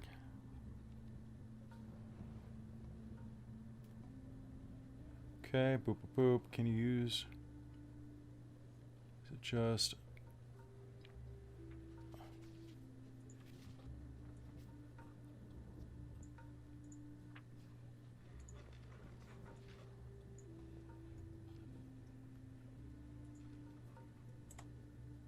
This is actually a really weird effect. So it seems like it's only actually useful for sorcerers. Oh. So don't worry, I'll figure something else out for you. Hold on. Okay, cool. So I will just rework this real quick because that's bullshit and you were excited. Yeah. And I charged you the same amount as Boots of Levitation, so it might as well be able to do the same thing. Yeah, yeah. So what I will say is that this takes an action. Okay. It lasts up to 1 minute So per day. takes action lasts 1 minute. Yeah, 1 minute. So you can use it 1 minute per day, and it gives you a flying speed of 60 for a minute. Flying speed of 60. Okay. Yeah, I think that's fine. Because then you still, like, a minute is 10 rounds of combat. That's true. And also it'll... People aren't expecting me to fly. So it will, while flying, you will not provoke attack of opportunity as well. I will not. Yes. Yeah, so that's what the shard normally does. But it also seems like it only happens when you activate a meta magic feat. So I'll just limit it to one charge a day that lasts up to a minute. So, and you can't break that up. You turn it on, it's a one shot for the day. Yeah. But, you know, that's flying for a minute. You can do some cool shit. A flying speed of 60 is pretty fast. Yeah. Okay, so I wrote that down on a note. Sounds good. Okay, so, great. Glad you enjoyed that. All right, you look like you have one more thing you want to do, handsome man. Oh, it wasn't actually in here. He wanted to do something else out in the city. when we were done in the store. All right, so if anyone's looking for anything else here, I mean, you're a priestess. There's a devotee censure, but I think your hammer probably covers that. Let's see.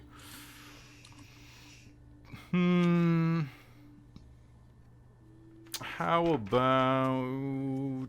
Well, I mean... Strange question, sort of out of character. Yeah. Can animals attune things? Not unless they're characters. Darn. Your I was rat just hoping cannot to get attune something to protect my rats a bit, but that's okay. Like literally just something to help make them a little tougher, but that was just a. Let's get them tattoos. Get them like all swole. I was thinking like a little harness or something that just gives them like a bonus to dexterity or checks or something. Just get them a harness. Don't worry, they're fine. I'm not about to kill animals on the channel. Yay.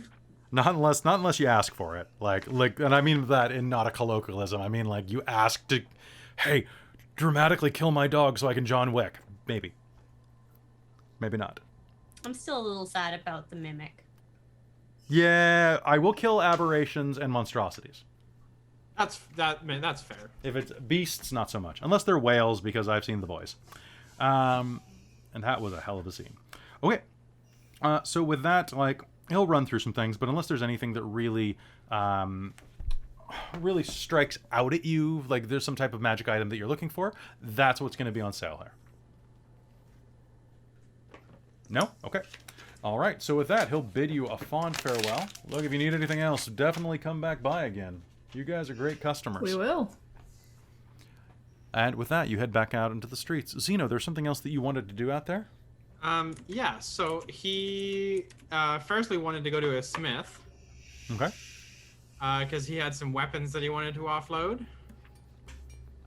Sounds good. You approach the smithy, where you can see that there is an old, grizzled woman working behind the smithery. One of her arms has been cleaved off at some point in her life at the elbow and replaced with a mechanical prosthetic. It glows slightly as she works the forge. Yeah? I'm looking to sell some weapons. All right, put them on the counter. I'll be right there. Okay. We have 8 longbows, 8 scimitars, a gilded sword, and a ceremonial greatsword. Mm-hmm. Is that all? That is it. Yes. Alright, hold on just 1 minute. Let me just... Okay, let me take a look at these. Let's see. For the scimitar...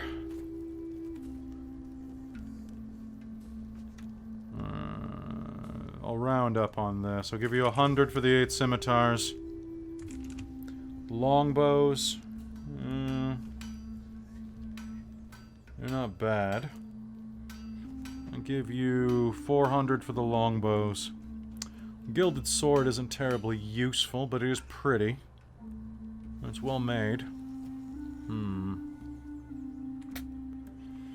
Let's say 150. And this greatsword, it's a strange model. Say 100 for that one. All told, 500, 600, 750 for the lot. That sounds good to me. Alright. Gyro, take it away. With that, a goblin will walk up and begin scooping it off the counter. And carries it off. Do you have any arrows that aren't just normal ones? I've got all sorts of magic arrows. What are you looking for? Something that gives a bit more punch. What do you have? How much are they? Yeah, let's take a look and see what I've got in stock right now. Let's see. Alright, so for some basic arrows, just looking to do a bit of punch, probably bypass some creatures with some hard skin, right? Yeah, basically, yeah. Alright, that would be... see. Well, I can let go of a basic one for 50 gold each. Is that just a +1/+1? Plus Kelly? 1, yeah. For 100, I can do something that's about twice as effective. Okay, let's do 5 of the +2 arrows then. Well, that's all I have, so there you go. 1,000 gold, that means you owe me 250. Wait, pardon me. Did I say 100? I said 100. Alright, so that means 250 back to you then. Sure, that works for me. Perfect. If you're interested. Let me see if I have one of these in stock. You're the hunter type, right? Mm-hmm. Yep. Mm-hmm. Probably like your clean kills. Yeah. Got something interesting? Potentially. Let me just check. She'll go through some of the bins beneath the counter. No. Unfortunately, not at the moment. Damn. Yeah. No. It's alright. It probably would have been too rich for your blood anyway. Would have been close to 700-800 gold for it. It was an arrow of slaying. Oh. They're pretty great. Especially against their specific targets. But then, at the same point, you'd have to have a particular beef on with some elementals for this one. Fair enough. Okay, well, in that case, I think that's probably okay. That's all I had for weapon stuff. Anyone else have any magic weapons that they need to purchase? Any weapons they want to sell? So Great. while this was happening, Mally would have taken the 500 gold from Zeno and gone Sure. off to the jeweler shop. Sounds good. You would have easily... So, take 500 gold out, you'll get 500 gold worth of diamond dust. Sweet. And then Kelly, Yes. another note. So I have in my bag Feywild gold green basilisk skin. So I'm wondering if I took that to a tailor, if I could get a quiver made Oh, yeah, absolutely. out of that. Yeah. It'll cost 50 gold for them to make it for you, but then it's there. Cool. I will just add the word quiver onto the end of that. Take 50 Nice. gold off. Nice. Okay. Nice. And then, so how much longer would we have before we need to go meet up for dinner? So as she's saying this and as you're doing these things, she's like, good, because I'm getting ready to close up. It's getting dark. So probably got about a half hour, probably. Okay, and the shops look like they're just about to close? They're starting to shutting down for the night, yeah. Okay. You looking for anything in particular? No, all good. All good. All right. If you say so. Anything else from you folks? You all have a great night. You as well. Dunk pulls a gate down from on top of it. The shops begins closing up. Zeno, you'll be able to make it inside and get the quiver started making. They say they'll have it for you probably in the next day or so, by tomorrow at close. Perfect. And with that, night begins to settle around the city. Is there anything else that y'all are doing? No, we should probably head to that dinner. Okay. A few minutes later, as you're walking back toward, you'll hear, "Hey, guys! Farah is running down the street after you. Oh, hey. Hey! Sorry, I got kind of caught up in there. It's a weird... a lot of stuff there. Did you enjoy the library? There's a lot of stuff there. Weird. Lots of books. I would hope so. Some of them are weird books. How so? Do you know how when you read a book, you really get sucked into the story? Sometimes? Yeah, they had a couple of really weird ones. Let me just put it this way. There was this one about a raven. I don't know. It was weird. Okay. Anyway, I want dinner. Get what you were looking for out of it, at least? Did you manage to stop by the hat shop? Crap, I didn't. Valia will pull the hat box out from behind her back and be like, well, good thing I did then. You bought the hat out from under me? You jerk. You know how much I wanted that. Don't be stupid. You're a Okay. very smart dragon. Show me the hat. Show it. Take the damn box.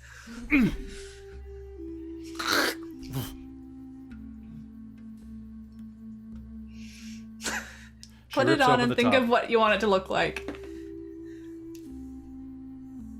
Ooh. Okay. She pulls out this tiny gray box-shaped hat. It almost kind of looks like a trucker cap without the bill. All right.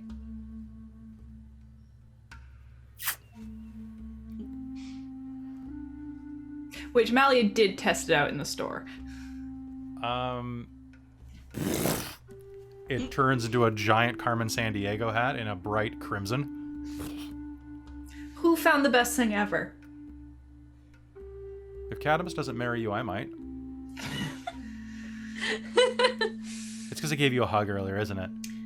So the storekeeper said don't try tiaras or crowns. It goes weird. Doesn't look right, apparently.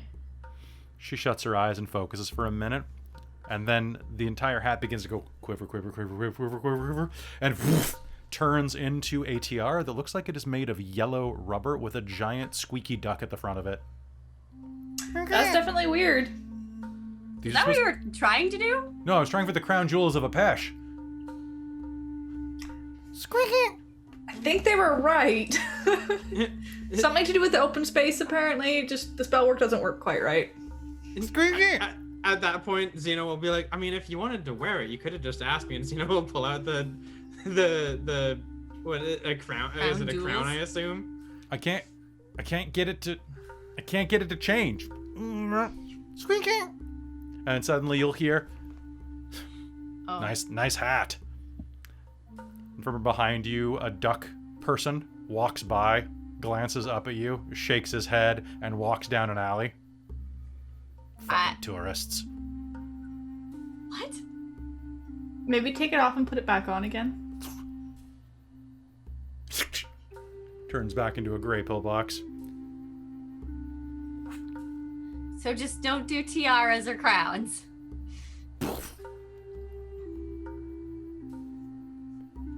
So about dinner. Yeah. And let's then go. Malia will kind of wiggle the box in her hands a little bit more so she'll look down again. You got me the other hat too? I got it first and then they told me about this one. Here. And she'll pick it up and pop it on your head. There. And change hers into it. Now we're twins.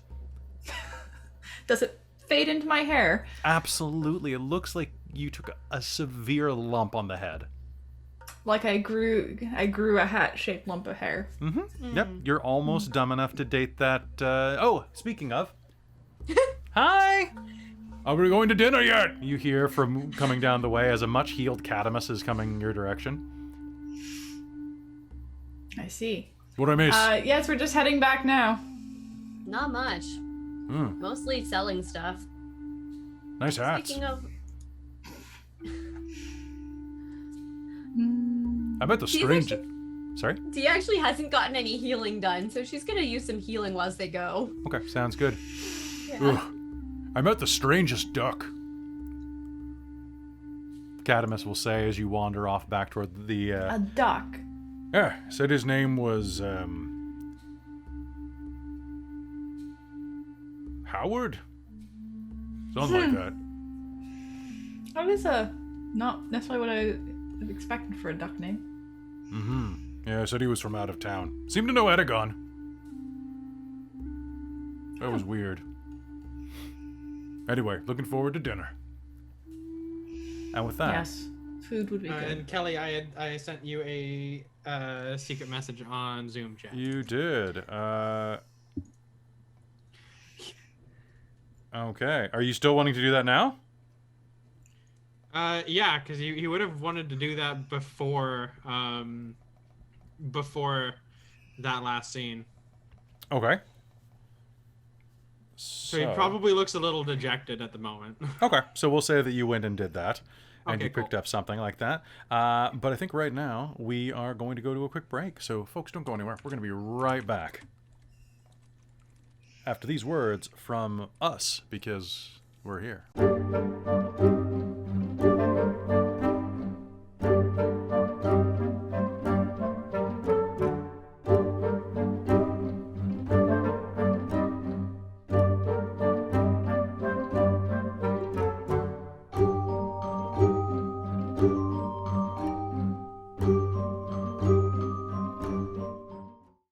Hello, it is break time, so it's time to do a little segment we like to call Let's Talk to the Chat. All right, so anyway, hey guys, how's it going? We're going to talk to you for a couple minutes, and then we're going to go back to games. So hi, how is everybody doing today? I'm noticing some stuff in the chat right now that looks like some of our viewers are having a particularly rough day. So hey, it's going to be okay. First of all, like that, some of the stuff that I'm seeing there really sucks. And I'm really sorry you're having to deal with that. Ping me on Discord, and we'll talk. I have some stuff I want to talk to you about, actually, Stu, because I have some ideas. So ping me. Folks, we are coming up on a really cool thing, which is next Tuesday. We're starting Candlekeep Mysteries. I have to say, presently, I just got the book yesterday, and I still have to read parts of it. I'm not allowed to read the whole thing because I'm going to be a player for some of it. I'm iffy on this book so far. My preliminary, for those of you who are thinking of buying it, my preliminary idea of the book is kind of, it's okay. It seems like the individual adventures are good, but there's no framing device around them. It's just kind of like, here are some adventures. Whereas like Tales from the Yawning Portal kind of had more structure to it. So as an anthology book, it's kind of weird. So I would suggest wait until you can maybe look at a preview PDF of it or something like that. Besides that, how is everybody? How's the party doing? How are you? I'm pretty tired. Yeah, you seem a little sleepy. So that was like a very long shopping trip. You think it was long for you? Oh boy. But yeah, no, like I'm doing good. I'm just tired. Well, I just finished some ice cream. That was good. You worked 2 jobs today, right, Winter? No, it's spring break, so it's just longer hours with constant go. So just No one break in between. huge one. Yeah. With 24 kids. That is. That's too many. You have too many kids. What are you, like 18th century Catholic woman? Oh. Yes. Oh, grown at the. Yeah, you're right, because the Catholics have been so disempowered over the years. By the way, the monkey people. I'm thinking of having them be a thing in certain parts of the world. I was thinking of just calling them the Wukong. Well, because monkey people always have weird names, right? Like all of these like different types of animal races. I feel like calling them owl folk or like monkey folk or something like that is kind of dumb. Because would you call yourself a person folk? They're monkeykin, like all humans are. Oh yeah, Soul gets it right there. That it's a reference exactly to Sun Wukong. But like, I was gonna call them just the Kong or the Kongese, and I'm like, it's kind of weak. But calling them the Wukong is kind of cool, and it directly references mythology. Kongese also you want to be careful about because that's very, very close to the Congaese. Yeah, stuff that people have actually been called in very colonial. True. Actually, I hadn't even thought about the racism. So hey, ding. Also, the Congo was a particularly bad area under what was it, the Belgians? Oh, a very bad one, and also a Heart of Darkness was totally based off that area. Yep. Also, a pretty okay movie with Tim Curry. So with monkeys and like heat guns and things. That was not a good time period. Yeah. It's kind of funny when you first mentioned the monkey person, my mind instantly went to a book series that I really like called the Black Ocean series. Yeah. And they have it's a sci-fi book series, and they have in that the majority of the like great scientists are a species of monkey people called the Laku. The Laku. And yeah, the Laku, and they're actually really cool. It made me think of that. Nice. Yeah, I think they would be really cool, right? They're just like uplifted monkeys. And I mean, it's Yeah. so like just hairier than we are because we're uplifted monkeys. Yeah, I think for naming it really should be something that's I guess maybe might seem more random. Right. Or Or it's at that- least a real different. name. Yeah. Because like even the canine is still more of a name than just like dogkin, Yeah. right? I don't love the canine as a name. No? It's okay. For one, I have no idea how to spell it. I think it's just almost like identical to canine, just we don't say it that way. Just with more ease and just with no eyes and more ease. Yeah. I like the Moros. Wow. I mean, and then like there's the tabaxi, which are Which there are weird ways to pronounce that, like the Yeah. tabashi. I think it depends on if you decide to go with a hard or a soft X sound. Yeah, I feel like, Just pick one and like I don't care that much. you know what? I think it's a hard X because it sounds like a cat hissing, Yeah. right? Yeah, I'm looking up on the wikis and stuff, and it's like both are shown and listed. I'm like, you know what? I don't care. Tabazi. And then what was the other one that Ratkin? Ratkin are the ones that I will allow to be called Ratkin instead of Ratfolk because rats are just like they're really unpretentious about it. They're just like, yeah, we're rats. We're related to rats. We're Ratkin. Oh, actually, you'd be surprised. Everything froze. Froggy-myth. Oh no. Oh no, just Amy froze. Oh, Amy's back. Everything froze. Amy, you I'm gotta let it back. go. All right. Any last things that we want to talk about real quick before we head back into the gamies? I mean, I suppose just in person kind of getting to say, welcome, Blog and Trizalta, to the cult. Those of you who are curious and fans of the channel, there is a slow movement inside of our Discord to convert everyone into Guild Wars 2. We even made It's working. made a guild. The guild's What? called Our tag Generic is Fantasy. Elos. So you can play the guild based on this world that we're playing in right now, which is ridiculous. Yeah, the Generic Fantasy Guild tagged Elos. You can Is it run called around the with that. Generic outside. Fantasy Guild? It's just called Generic Fantasy. I don't think there's enough characters for me to call it the Generic Fantasy Guild. So it's just called Generic Fantasy, and then in parentheses in the brackets, Elos. Oh God. Okay, nobody's allowed to play Farah. No. That's the only way. There you'll aren't get me any over it. dragon type. Mm-mm.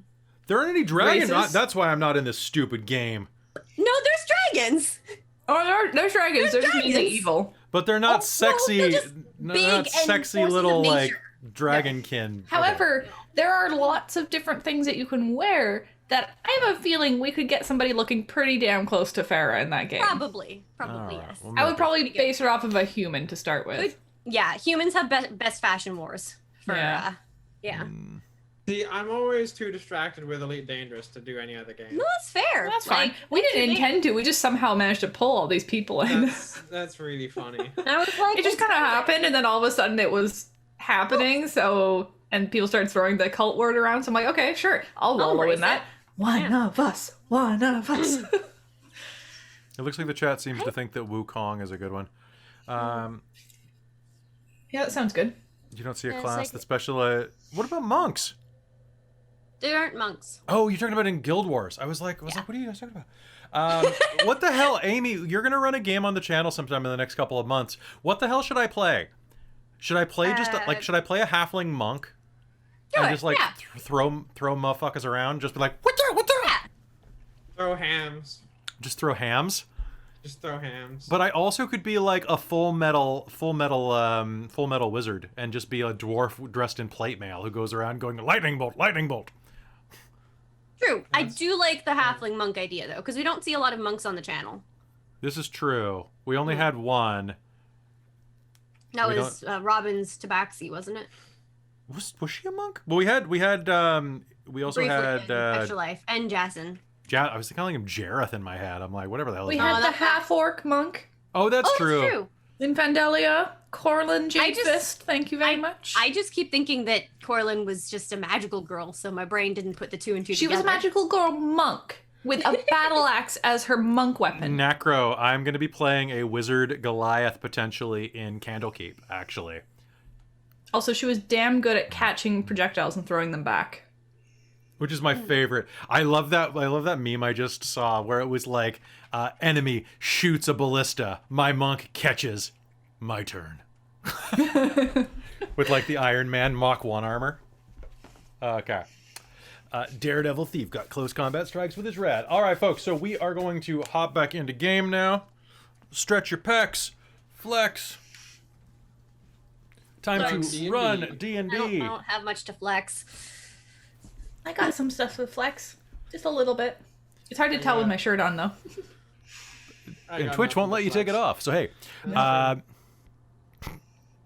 All right. Long so, sleeves. Long sleeves hide the flex. That's it. But nothing hides Flex seal.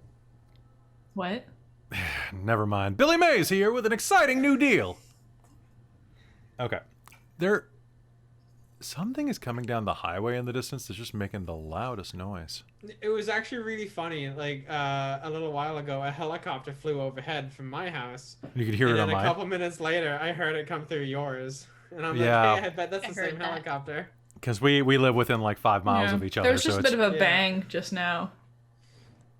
Well, it sounds like someone's driving across rumble strips with an 18-wheeler in the distance. There's like... Classy. Classy. That's what I like to do. Can you hear that over my mic? I've got my window closed, so at least it's not coming through mine. No? I'm not getting anything. Can from anybody it. hear that? Okay. Well, in that case, we can go back to game. So, folks, thank you for waiting for us. This is going to be us popping back into game with our exciting new deal. Billy Mays here with the second half of the game. You're going to love my nuts. Sorry, that's Vince. I know. God, now I've got the entire Billy Mays versus Benjamin Franklin stuck in my head. Yep. You're welcome. You're gonna love my nuts till you're bifocal curious. It's a good line. I'm sorry. Epic Rap Battles has some good ones.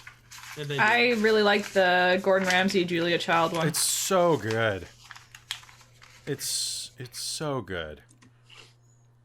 I actually do a surprising amount of plotting World of Darkness games to Epic Rap Battles. Nice. Well, that's how I got the entire... Remember the first Mage Chronicle that you were in? Yeah. Like, that was based off of Bill Gates versus Steve Jobs. Oh my god. I've played it for you before, I'm pretty sure. You gotta listen to that, man. It's great. Yeah. Okay, this is getting loud. I'm gonna shut the window and then we're gonna start. Oh yeah, now I can hear it. Oh yeah, that's the helicopter again, isn't it? I'm gonna drop my notebook. I can just hear Oh, it no, through I the lost a page. window. Oh no! Yeah. What did I lose? It's just Zeno's backstory. He doesn't need that anymore. Nah. Congratulations, Zeno. I've given you amnesia. And I've taken my focus away. Wait, why am I with this group of people? Oh, they're all so pretty. That is true. Blame Hailiiz. Oh, speaking of Amy, Hailiiz art. Did you manage to get that up yet? On Redbubble? I have one up. I didn't put the other ones up because I wanted to just double check that it was cool. I think well, we'll get those up soon. So if you like these designs, you can start getting them on merch. Yeah, so Tia is up, but I don't have them on a t-shirt because the edging is too blocky and awkward. So I kind of want to have like a fade out effect, and then I stick them on a shirt. can totally do that with you. Let's yeah, stick. like just fade edges and maybe stick the name on. That Like sounds kind good. of like a Like you circular showed me sort in of that template. one. Yeah, either circular or just have it so that it fades out on the edges, like feathers. Were out you or using the something. translucent one? I was using the one with the full like color prettiness, like the whole background, because that's cool. Oh, Because I see. there's 3 versions. There's like the transparent version, like in the folder with the, Okay, stick the logo around- one stick without, around, and then there's the um, one that's got the full backdrop, which is Try it with the translucent one on the t-shirts. It looks really good. I just would really love to have one with the full background because like that's we paid for the full art. I want that. Okay. I want the full art. So stick around after game. We'll hop on Discord or something. Okay. We'll talk about it. Okay. So folks, that's going to be it for our chat. Thanks for sticking around while we just kind of shot the shit on this one. And let's head back into game on 3, 2, 1. What is that thing behind Winter? What is the thing behind Winter right now? I don't know. It's like a bookshelf, right? Like. That's my closet. I just need to go pick up Do a they book mean, that like, the just little fell. cat Oh, thing? they mean puppy cat. Oh yeah, that's puppy cat. Duh. It makes sounds. Watch. No. Is the sound a bell? No. Wait. Where's your sound?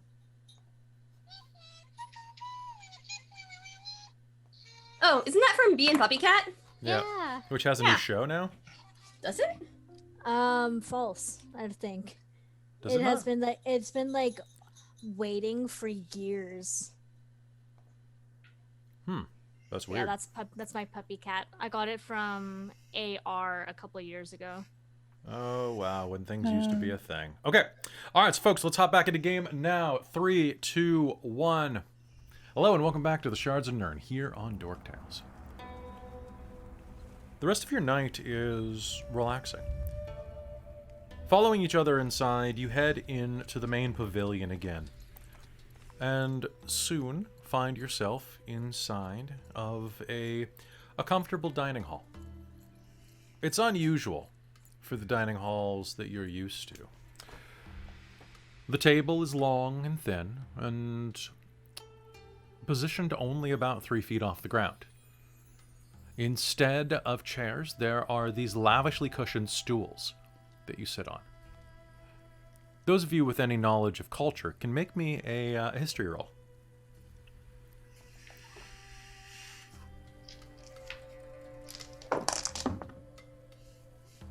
14. 14? Also 14. Unnatural 20. Nice. Tia knows something for once. What? Okay, so there we go. And Mars, are you gonna roll, or you just don't think so?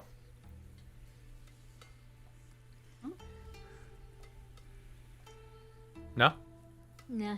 Okay. So this type of seating is fairly common in some of the countries to the southwest of Toulouse. Shafun, Awari, Tianyong, and Malek. Countries that are rich in like spice trade, things like that. Some of the architecture here is vaguely reminiscent of Malekian architecture. And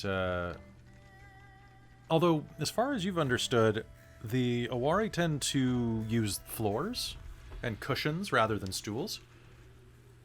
It seems like this is a blending of a lot of different cultures, some far more exotic than you're probably used to in just Toulouse or even Argeny. And as you're sitting there around the table, you can see that there are places for a dozen, but it's just you and 4 others. Across the table, immediately from you, in the place of a guest, in the place of a host, is Counselor Odai. She's dressed a bit more cleanly this time of night. Looks like she put on some clothes for dinner that kind of make her bloom a bit. Her cheeks are painted a bit red with some rouge, and there are 2 other people sitting on either side of her, at the edge of the table, like good hosts should. One is a woman who introduces herself as Seraphina Cloud. She's a human woman in her late 40s, maybe 50s. Her skin is deep brown. She has straightened black hair that's beginning to gray in stripes. Her eyes are green and dart from side to side. Her lower face is handsome, but most of it is behind a jeweled veil that she wears over her nose and cheeks of blue gossamer. She has incredibly long nails. So long, in fact, that you find it ridiculous how she eats. The way that she perches the tiny utensils on the tips of her fingers is almost an art form, like a calligraphy brush. Next to her is her exact opposite. A Caucasian man, probably nearing 70. Human, and still built like a tree trunk, even though his muscles and skin sag slightly. Despite his age, his hair is still bright red and shaved at the sides, revealing tattoo work along his ear line. Unlike Serafina, Dame, which is what his name is fairly short and round. His skin is so pale that you can see the blue veins protruding through it. He fidgets. You can see that his arms are mixed with old blue tattoos that mirror the veins beneath his skin. The last person, sitting at the other end of the table, next to you, is a very tall person. At first glance, you think probably male, but it's hard to tell. As they sit there, their hair is long, blue, swept back into a sweeping ponytail. A mask is placed on their face. A smiling mask of black and blue swirls, like someone dropped ink into a puddle of water. They're dressed in lavish finery that you recognize as kind of vaguely reminiscent of a pesh. Baggy pants, swooping robe tops, gold inlaid on everything. This person drips with wealth. They stand nearly 8 feet tall.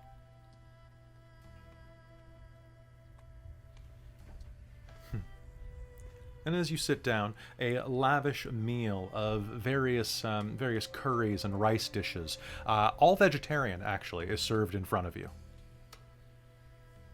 We normally don't eat meat. I hope you don't mind, Odai says. Not at all. We've Fine. eaten far stranger. This, Yeah. I mean, curry is delicious. I'll eat anything. It's good. I am sure Yeah, it will you be will. delicious.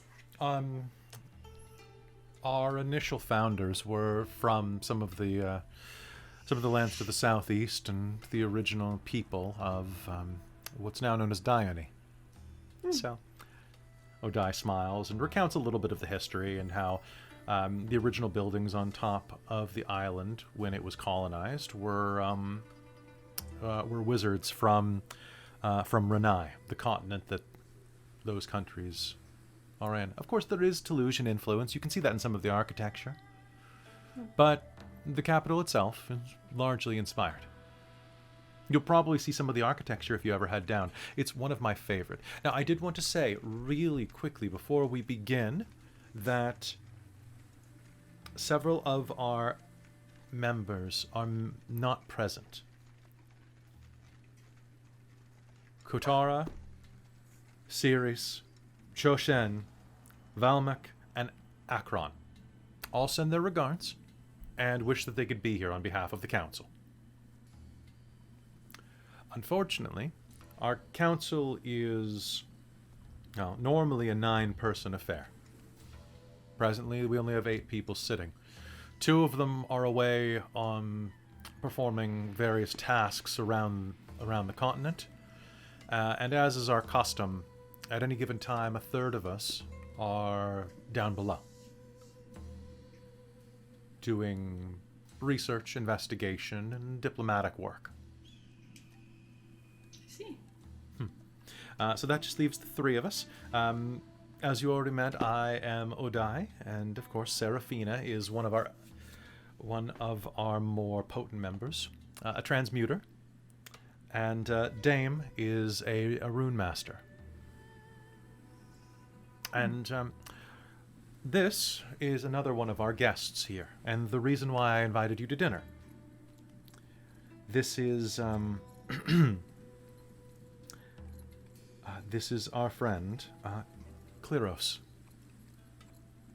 The figure Lovely to meet you. will nod. Can I get anybody who wants to get a vibe off this person can give totally. me, you can give me one of the two. You can either give me an insight roll or an arcana roll with disadvantage. Ooh. I'm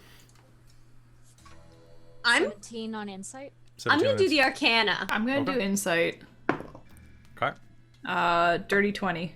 Damn. Gonna do Arcana. Arcana's gonna give me a total of 11. Okay. 14. Oh wait, no, sorry. 13. 13. With that, as you are as you're looking at this person, you'll start to notice that the way that they're sitting doesn't quite seem natural. Their arms and limbs are a bit too spindly. And every one of their motions is very precise, very surgical. The air shimmers slightly around them as this person's internal magic seems to conflict with the innate magic of this structure.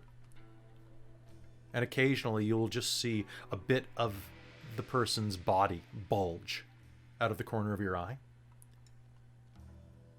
Like a spell is fizzling against the anti-magic or protective wards of this place. You think this person is using some type of disguise spell.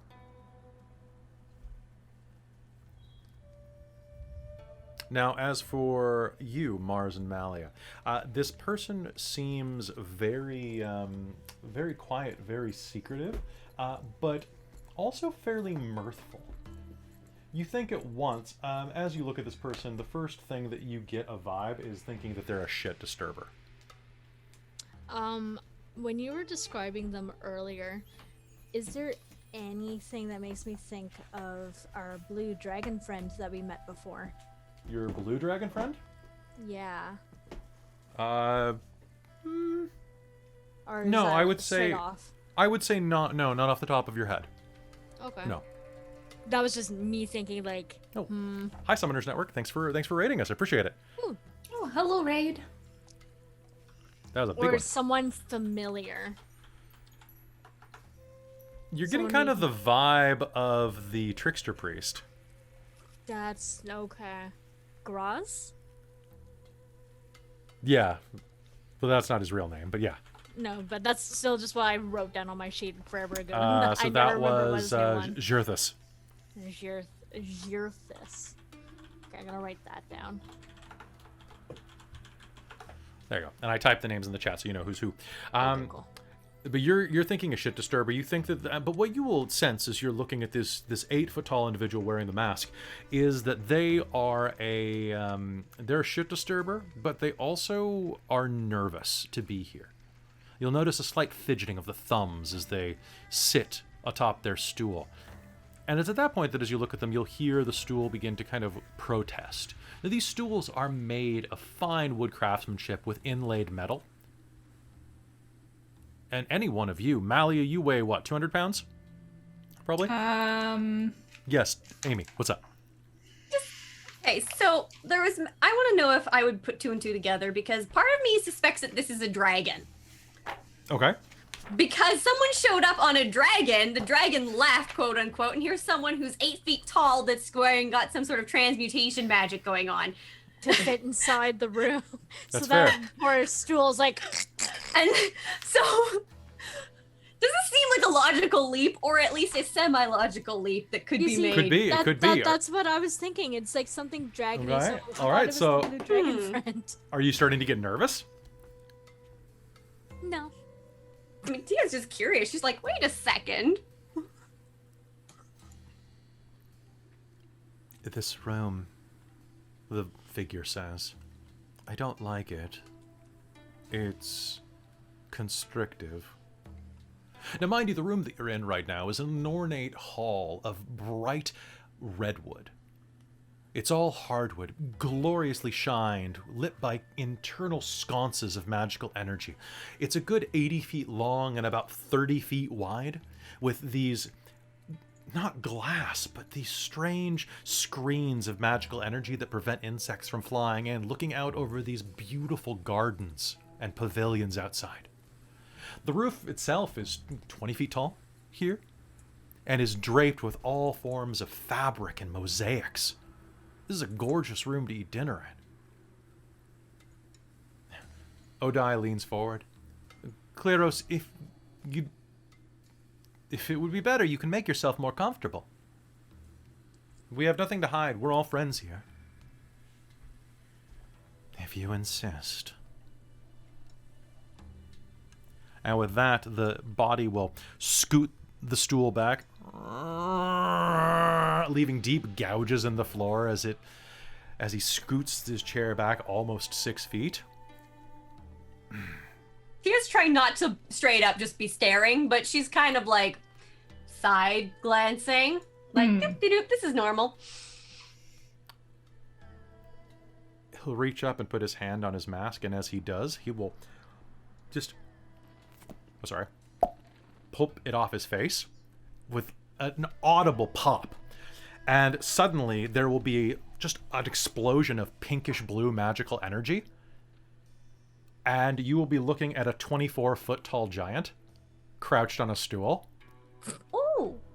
He is tall and muscular. His hair is actually kind of like a shining like blue raspberry blue, and still like draped all the way down his back. All of the gold and gems on him are 3 times the size that they were. He looks like,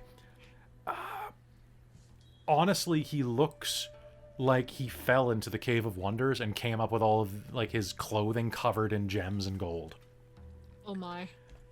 And broad fangs drip over his lips, and he looks down at you. All of you can go ahead and make me you can make me either history or a nature roll real quick. Ooh. Let's go with nature. Yeah, I'm gonna do nature because they're probably 17. I only rolled 17? an 11 on that. He's a giant. I got a 10. Big. He's a I like giant. big. He's a giant. He's big. I'm gonna go with nature and 21. You have an advantage on this, Malia, because you are a dwarf. Ha! Not 20. Okay, Farah is that. Okay, actually, hell, that Cadamus has advantage on that. Would you get, know? Amy? I got a 17. Okay, he's a cloud giant. The rest of you will notice that, shit, he's a giant. Not what I expected. But cool. He'll set the mask down, which is about the size of your face on the table. Yes, Amy. What were the giants we encountered at that music festival, singing or dancing festival? Those award were show or whatever? those were cloud giants. Oh. Make me an int roll. Int roll? Yep, just give me an int check. Hey, you want to know what I got? What'd you get? You got a 1? 1. That one. You have no idea. As you look at him, you oh god, was he there? I hope not.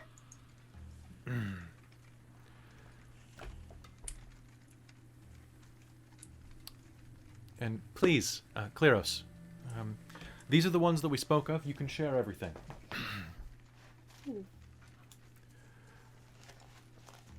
All right. Kleros leans forward and begins telling you a bit of story. Well, I'm coming to you for aid.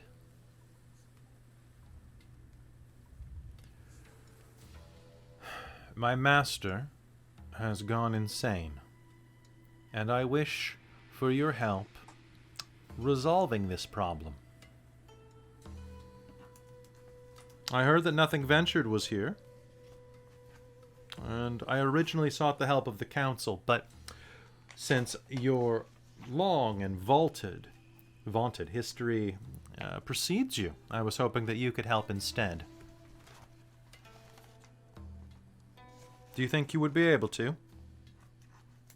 I imagine we could give it a go. Just so pretty you're good at aware, doing we are the second iteration of Nothing Ventured. We're not the original group. Names are important, names hold power, and I'm here to ask a favor of you. How do you describe the insanity?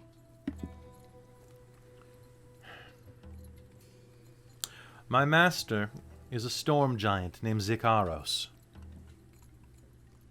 She is great and powerful, a queen of the storm and sky. A while ago, she realized that she was nearing the end of her days. She's quite old. Old beyond time.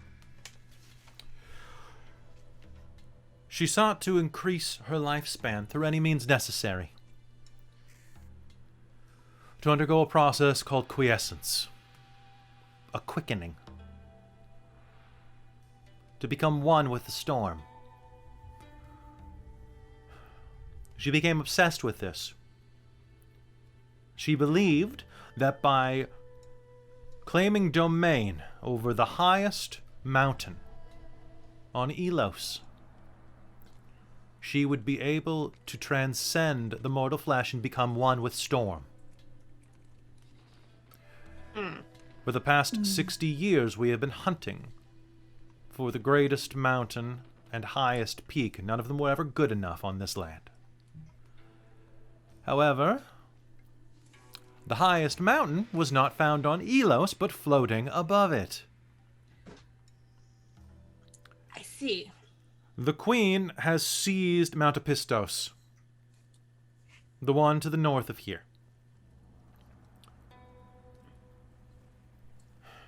She is in the process of quiescence now, becoming one with storm and light, which is probably not a good thing. I'm not sure if it will heal her mind or cause it to break. No matter what, it could spell ruin for this land. And as much as I hate anyone but me and my people having floating castles in the sky, I have to admit that dropping a continent on the planet would probably create an extinction event if not done very carefully. Or at least ruin several nations that I have investments with. Yeah, that makes sense. Of course Right. it would, Mr. Right Wing. I thank you, by the way, for investing in the four elements. Well, for at least funding things. That's what So, we do. do you have a suggestion on how to stop this if this quiescence is already occurring? Yes, I want you to go and deliver unto her what she fears the most. Okay. Which is Death. Is to kill her. If she cannot be reasoned with, yes. I see. And I'll look to the other council members as well to see if they seem uncertain or uncomfortable by this request. They do seem uncomfortable. Well, actually, you know what? I'll say that Odai and Dame seem uncomfortable, but Serafino seems fairly fine with it.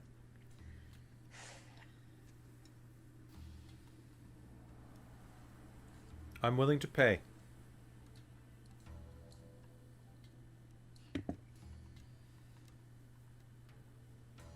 A request of your choice. And trust me, when you ask for a favor from Claros, you ask for a favor from the world. I have many things in my possession. Magical artifacts, strange abilities, information, contacts.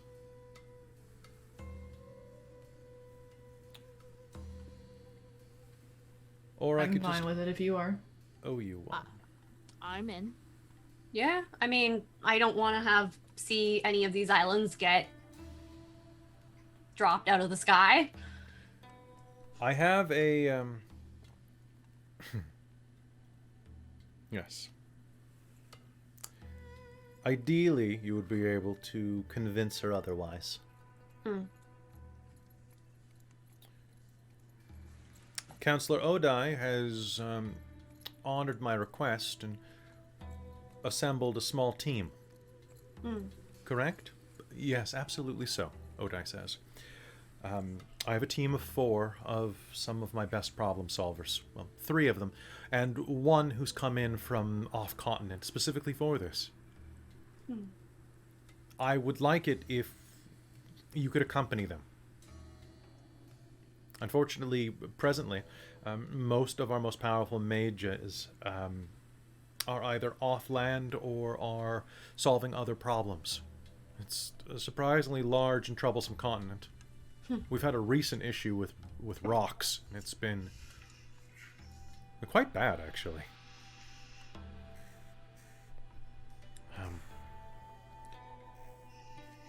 In return for offering your aid, there are things that we could provide to you as well.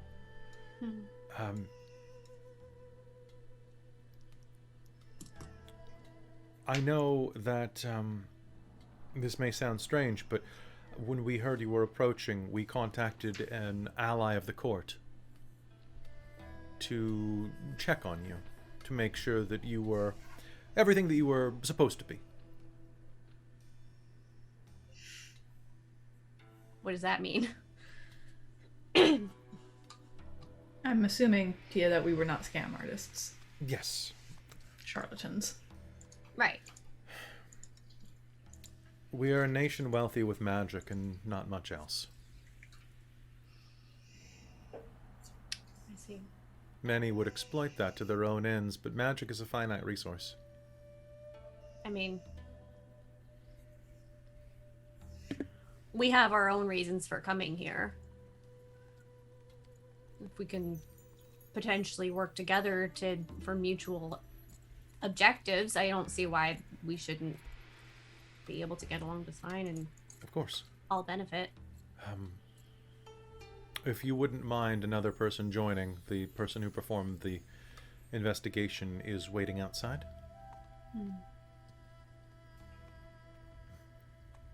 And she'll clap her hands and the door will open. And a person will enter, very tall, just a little bit under 7 feet, wearing a long, dark robe. You can see bare feet with dangling bangles off of the ankles. Now, the ankles that you see protruding from this robe are red, deep, almost a burgundy. In fact, all of the flesh is. The person that walks toward you is quite large. The face veiled by darkness, as well as an actual veil. Her cloak is clasped tight against her breast, and as she approaches, she will take a seat across the table from all of you. As she looks you over, she'll gently push back her hood, revealing... Actually, I have a photo, because I'm using a concept from this book, Tome of Beasts, which I love. You will see a beautiful, if somewhat feral-looking woman. She looks like the most noble and gorgeous qualities of both elves and orcs merged together. Strong jawline, long ears, sharp, needle-like teeth. Her skin is pure, brilliant red, with ancient, almost like brands put into her skin, wearing necklaces made of teeth, her long black hair cascading down her back, her ears pierced with tusks of wild animals.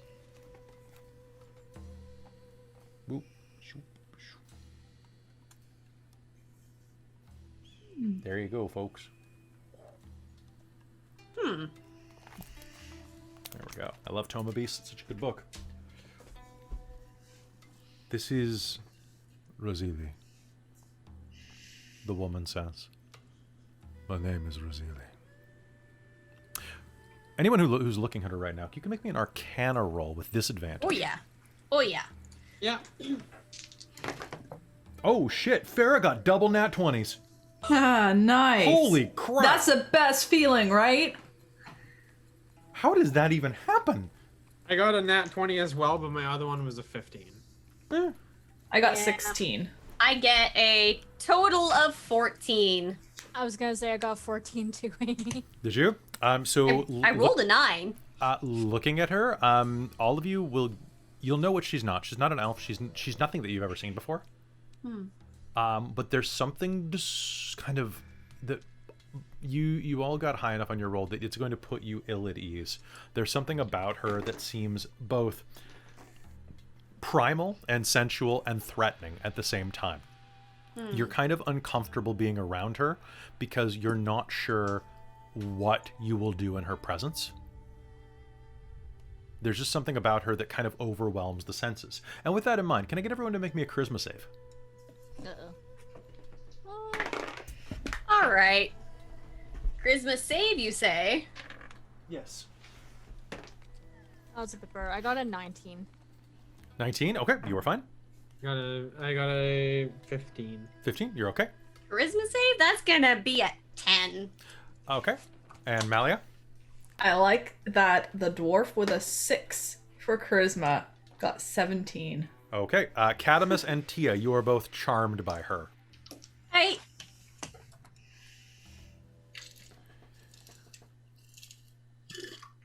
My name is Razili, she says with a voice that sounds like rumbling earth. Farah is going to look her up and down. You're a hag.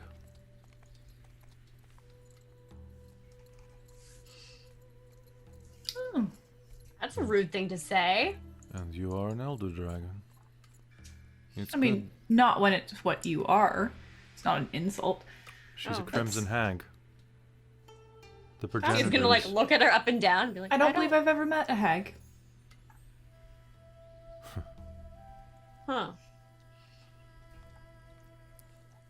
What do I know about that type? Like, is there anything that you could Oh God! bring up in like so friendly conversation topic? red hags or crimson hags, you know absolutely nothing. But normal hags are eaters of children. They are fey creatures that come across from the Feywild, enslave people, trick them. They're liars and cheats, and they will drag you and all of your kin into their ovens and bake your bones into bread and feed them to your families. And didn't we encounter one, and that's why like Mars has eaten like halfling? Yes, Yeah. Like- you did fight one actually inside However- of. Malia was not there though. I will say I don't that remember her being that tall either. Malia she wasn't. She was is she was a sitting stoop crone. calmly next to a giant. Yeah. So I think she can control any response to a hag. So I will say that real quick, just because I've got the book here, I'm going to give you a quick example of something. So that's what she looks like. This is what like a normal hag looks like. Yeah. Or, you know. Because he was Yeah. like, this isn't a hag. Are you kidding me? Why would you call? You're one of the progenitors. One of the original hags. Farah says. One of the OGs. What? This is not true. There were others before us, but we are the ones who remain. I was asked to come and look at your futures, and I have. Yeah, I don't want to know. What do you not want to know?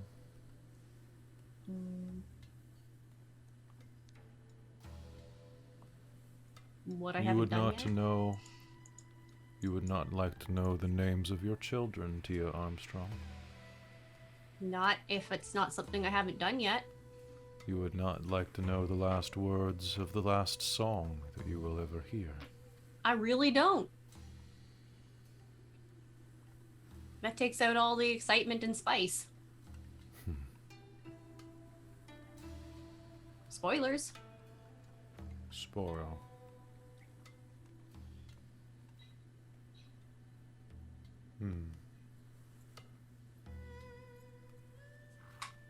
I'm here to eat, and I am here to tell truth and speak power to it. Nothing more. You have an interesting future ahead of you. she says, sweeping her eyes across the table in such a way that you can't tell who she's talking about.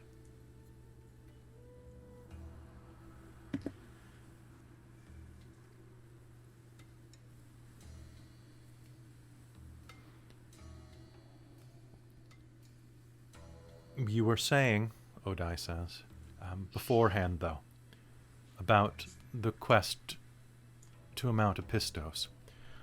Yes, only 2 of them will be going. Yeah. And they'll drag one more along, I suppose. 3 of you will go to Mount Epistos.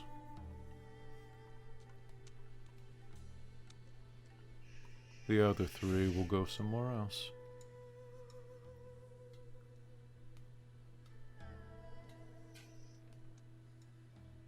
You'll find out very soon. I'm surprised none of you want to know anything else about your futures. You know what? Like, you can know things. Just don't tell me. Okay? Malia We'll get along Sunstorm. fantastic. Surely you don't wish to walk into the future blindly. I trust my goddess. I can see even where your goddess cannot.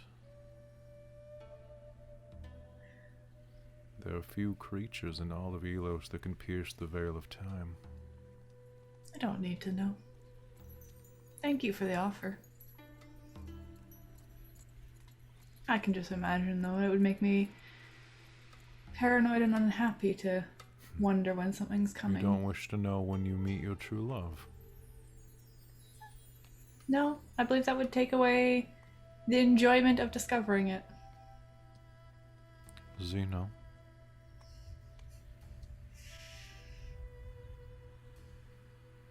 Mars. Yeah. What? Nothing you would like to know. Hey, I'm all about the excitement in life. If I know what's happening, nothing's fun. Are you saying you know something about me? I know everything about you that I wish to know. So you're not going to offer me to know anything? That's rude. What would you like to know, Marisol? Mm-hmm.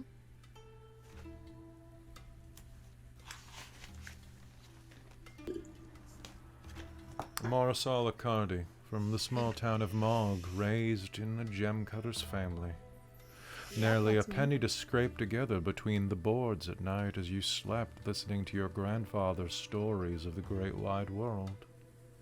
You wished to see it all, and when they came to town, you could not wait but to give of yourself in the prayer that they would drag you, feigning kicking and screaming, of course, into the great white world where you could be an adventurer of your own.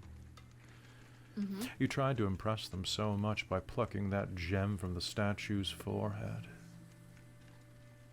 and she gave you everything you wished for by taking everything else away. Such is the way with goddesses. Yep, that's definitely my past. Thanks for reiterating. Now, what would you like to know about your future? I don't know. I'm not too picky. What would you want me to know? What's something interesting? At the precipice of your greatest success, you will die. I think we're all kind of expecting that.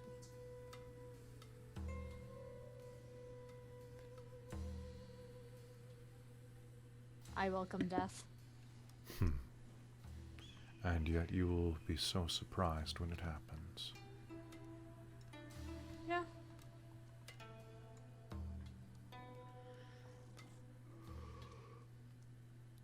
But we're all supposed to die sometime.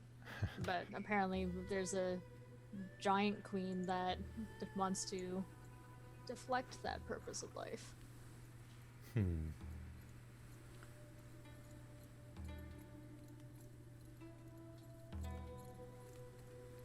Perhaps.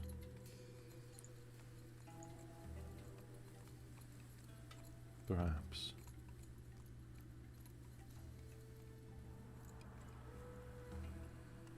And you, Cadamus. I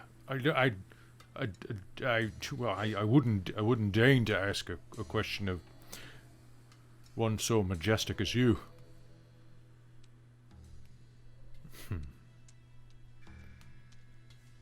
Faramina Zal Hazal.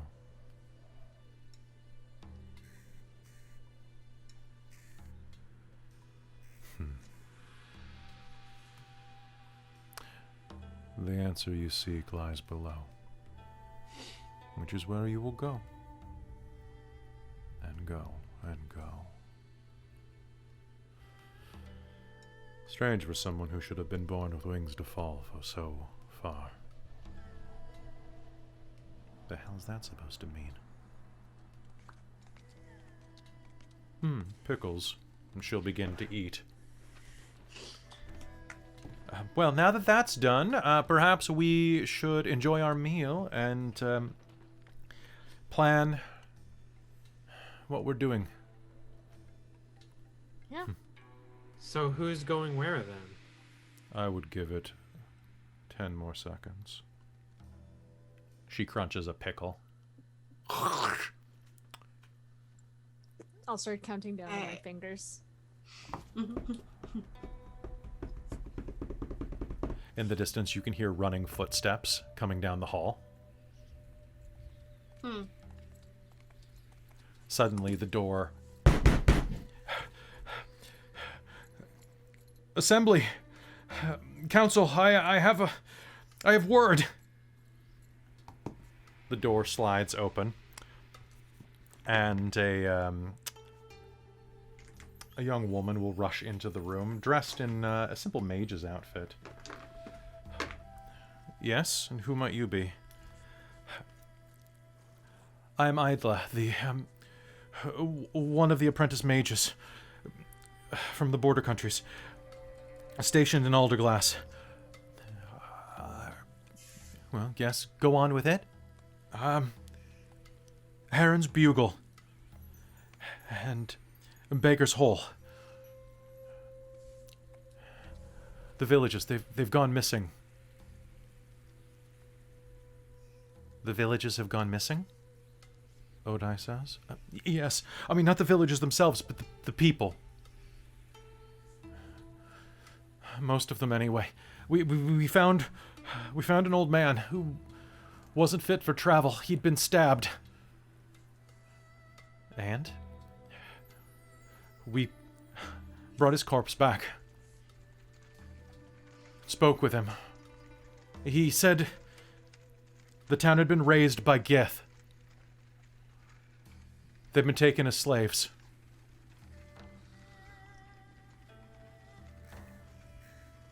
I see.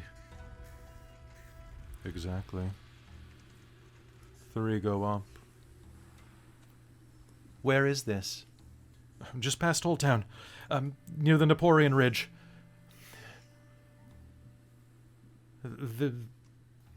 Where Beggar's Hole is. And not just the town, but the crevasse. The last thing he saw was them headed toward it, like they were going down. And 3 go down, she says. Gith have something that belongs to me and I want it back. Well, I guess I'm going down too. as you know, I'll go with you. Fantastic.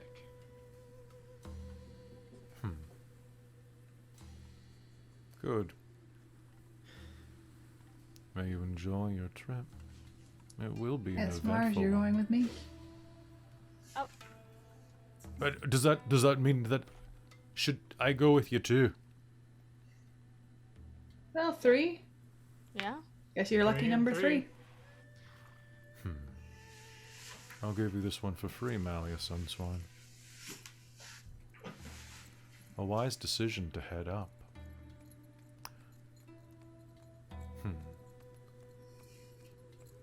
Your love life will be forever changed by a dwarf you meet on this trip. All right then. What? What does that mean?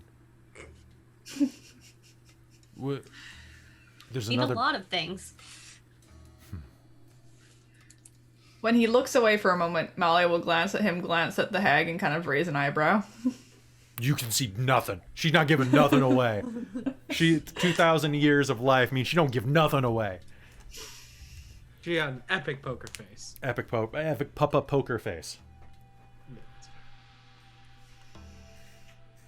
Good. Then you will enjoy your trip. When do we leave? When are you ready to leave? How injured are you, Zeno? I mean, not very, but sleep would be nice before we go on a major adventure. If we have time for it. We've had a long day. We can transport you nearby. I can get you to Beggar's Hole for sure, Odai says, and I can get you to the base of the mountain. I would imagine if we could take time for at least a short rest, we'll be all the fresher then for dealing with whatever is happening. Acolyte? You said they were taken captive. Taken as slaves? Yes, ma'am. Well, it's best that you sleep then, if this is a rescue mission. Make your preparations. We'll leave at noon. Okay. Any advice on inns to stay the night? You'll stay here. That works. Thank you. We appreciate the hospitality. We appreciate your willingness to go into the breach. Dude. We will divide accordingly. You, the team that's going after the Gith, I think we can spare probably Nazun and Jorun. They would probably be the best for you. A pair of powerful casters. With the giants, we have Ogwyn and Skafrim. You've got who? Skafrim Grimhammer. Oh, bollocks. You know him? Cadamus is going to turn quite simultaneously pale and red at the same time. Just begins like a shadow just goes right over his face. Not a friend? Of course it'd be him.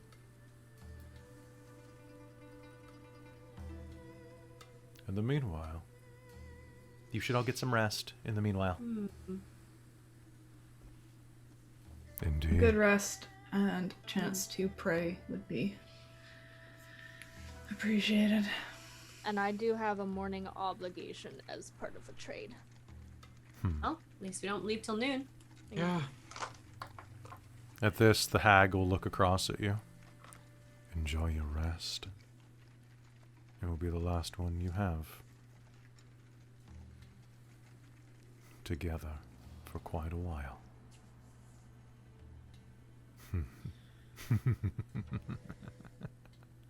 She begins to chortle under her throat, and her laughter echoes through the stillness of the dinner hall. And for some reason, you can't help but believe that she's telling the truth. We'll find out next episode, though. That's going to be it for tonight. So, hey, that is this episode. The sequence of events. Was it good? Did you have fun with that? Yeah. I like her. She's great. She's evil, but She's fun. good. Yeah, no, that's good. So, a couple things about next game. So, next game, we are entering a plot shift arc where we are splitting the party. So, the way this is going to work is that we are starting off with Team Down. Okay. So, Team Down is beginning this. You are getting a couple of NPCs who are joining you for a little bit. Some friends from Dork Tales are going to be with you on this. Let me just turn the music off real quick. So some friends from Dork Tales are going to be joining. So it's going to be Tia, Farah, and Zeno heading down under. And that is going to be, I don't know how long it's going to take you to do this. We're working really hard. It's going to be an amazing dungeon that I'm working really closely with our buddy James to design. Nice. And then it's going to be really good. Then that's going to last, I think, 3 to 4 weeks. So you're going to have 4 episodes of bonding, which is the 3 of you. And then when that's done, we're going to switch it over and go with the other team that are going up. And I really like the down quest, but the up one has the benefit that we're going to be working on it for even longer to make it even cooler. And there are a lot of options. So who knows? You might be able to talk your way through this. You might have to blast. Ooh, okay, we'll see. I What mean- happens. Apparently, there's 3 dwarves going along on this Apparently. to fight a giant. This is gonna be great. Or negotiate with a giant. That's fine. I have a feeling we're gonna fight with the giant. I really I hope... have a feeling that the 3 dwarves would wreck the giant. Don't look up the Well, stats for this thing. Chat. It's in What Volos. stats? What are I stats? don't know have the some stats. background knowledge on giants from having run Storm King's Thunder. That's true. But We might be fucked. All But right. we might get lucky too. However, dwarves tend to be talked about that they really dislike giants. And I know I've kind of wanted to use my dwarven thrower with its extended stats, which are only against giants. You get an extra d8 if you're fighting a giant. Yes. I've only gotten Well, to do it once. I know, It's like, and if you, in case you asked me before, because I said you were getting a plot that you've been bugging me about off and on for a while. You did say a few months ago, I really want to fight a giant. I want to fight some giants, and you were bugging me, and I'm like, fine, I'll make a giant plot. So there we go. There we are. Sweet. Okay, so folks, that's going to be it from this night. Be sure to check in next week for the beginning of the NBC arc. Don't forget that we also have D&D 4 nights a week on this channel now, starting next week. So Monday is Ram of the Frostbane, Tuesday is Candlekeep Mysteries, which we are starting up next week. Then we have Shards of Nyrn on Wednesday, and Friday is the Reign of Emery as always, which is our brand new homebrew campaign. You're really going to love it. It's going to be fantastic. If you haven't already watched it, give it a watch. And with that, we will see you next time. Bye, everybody. Bye.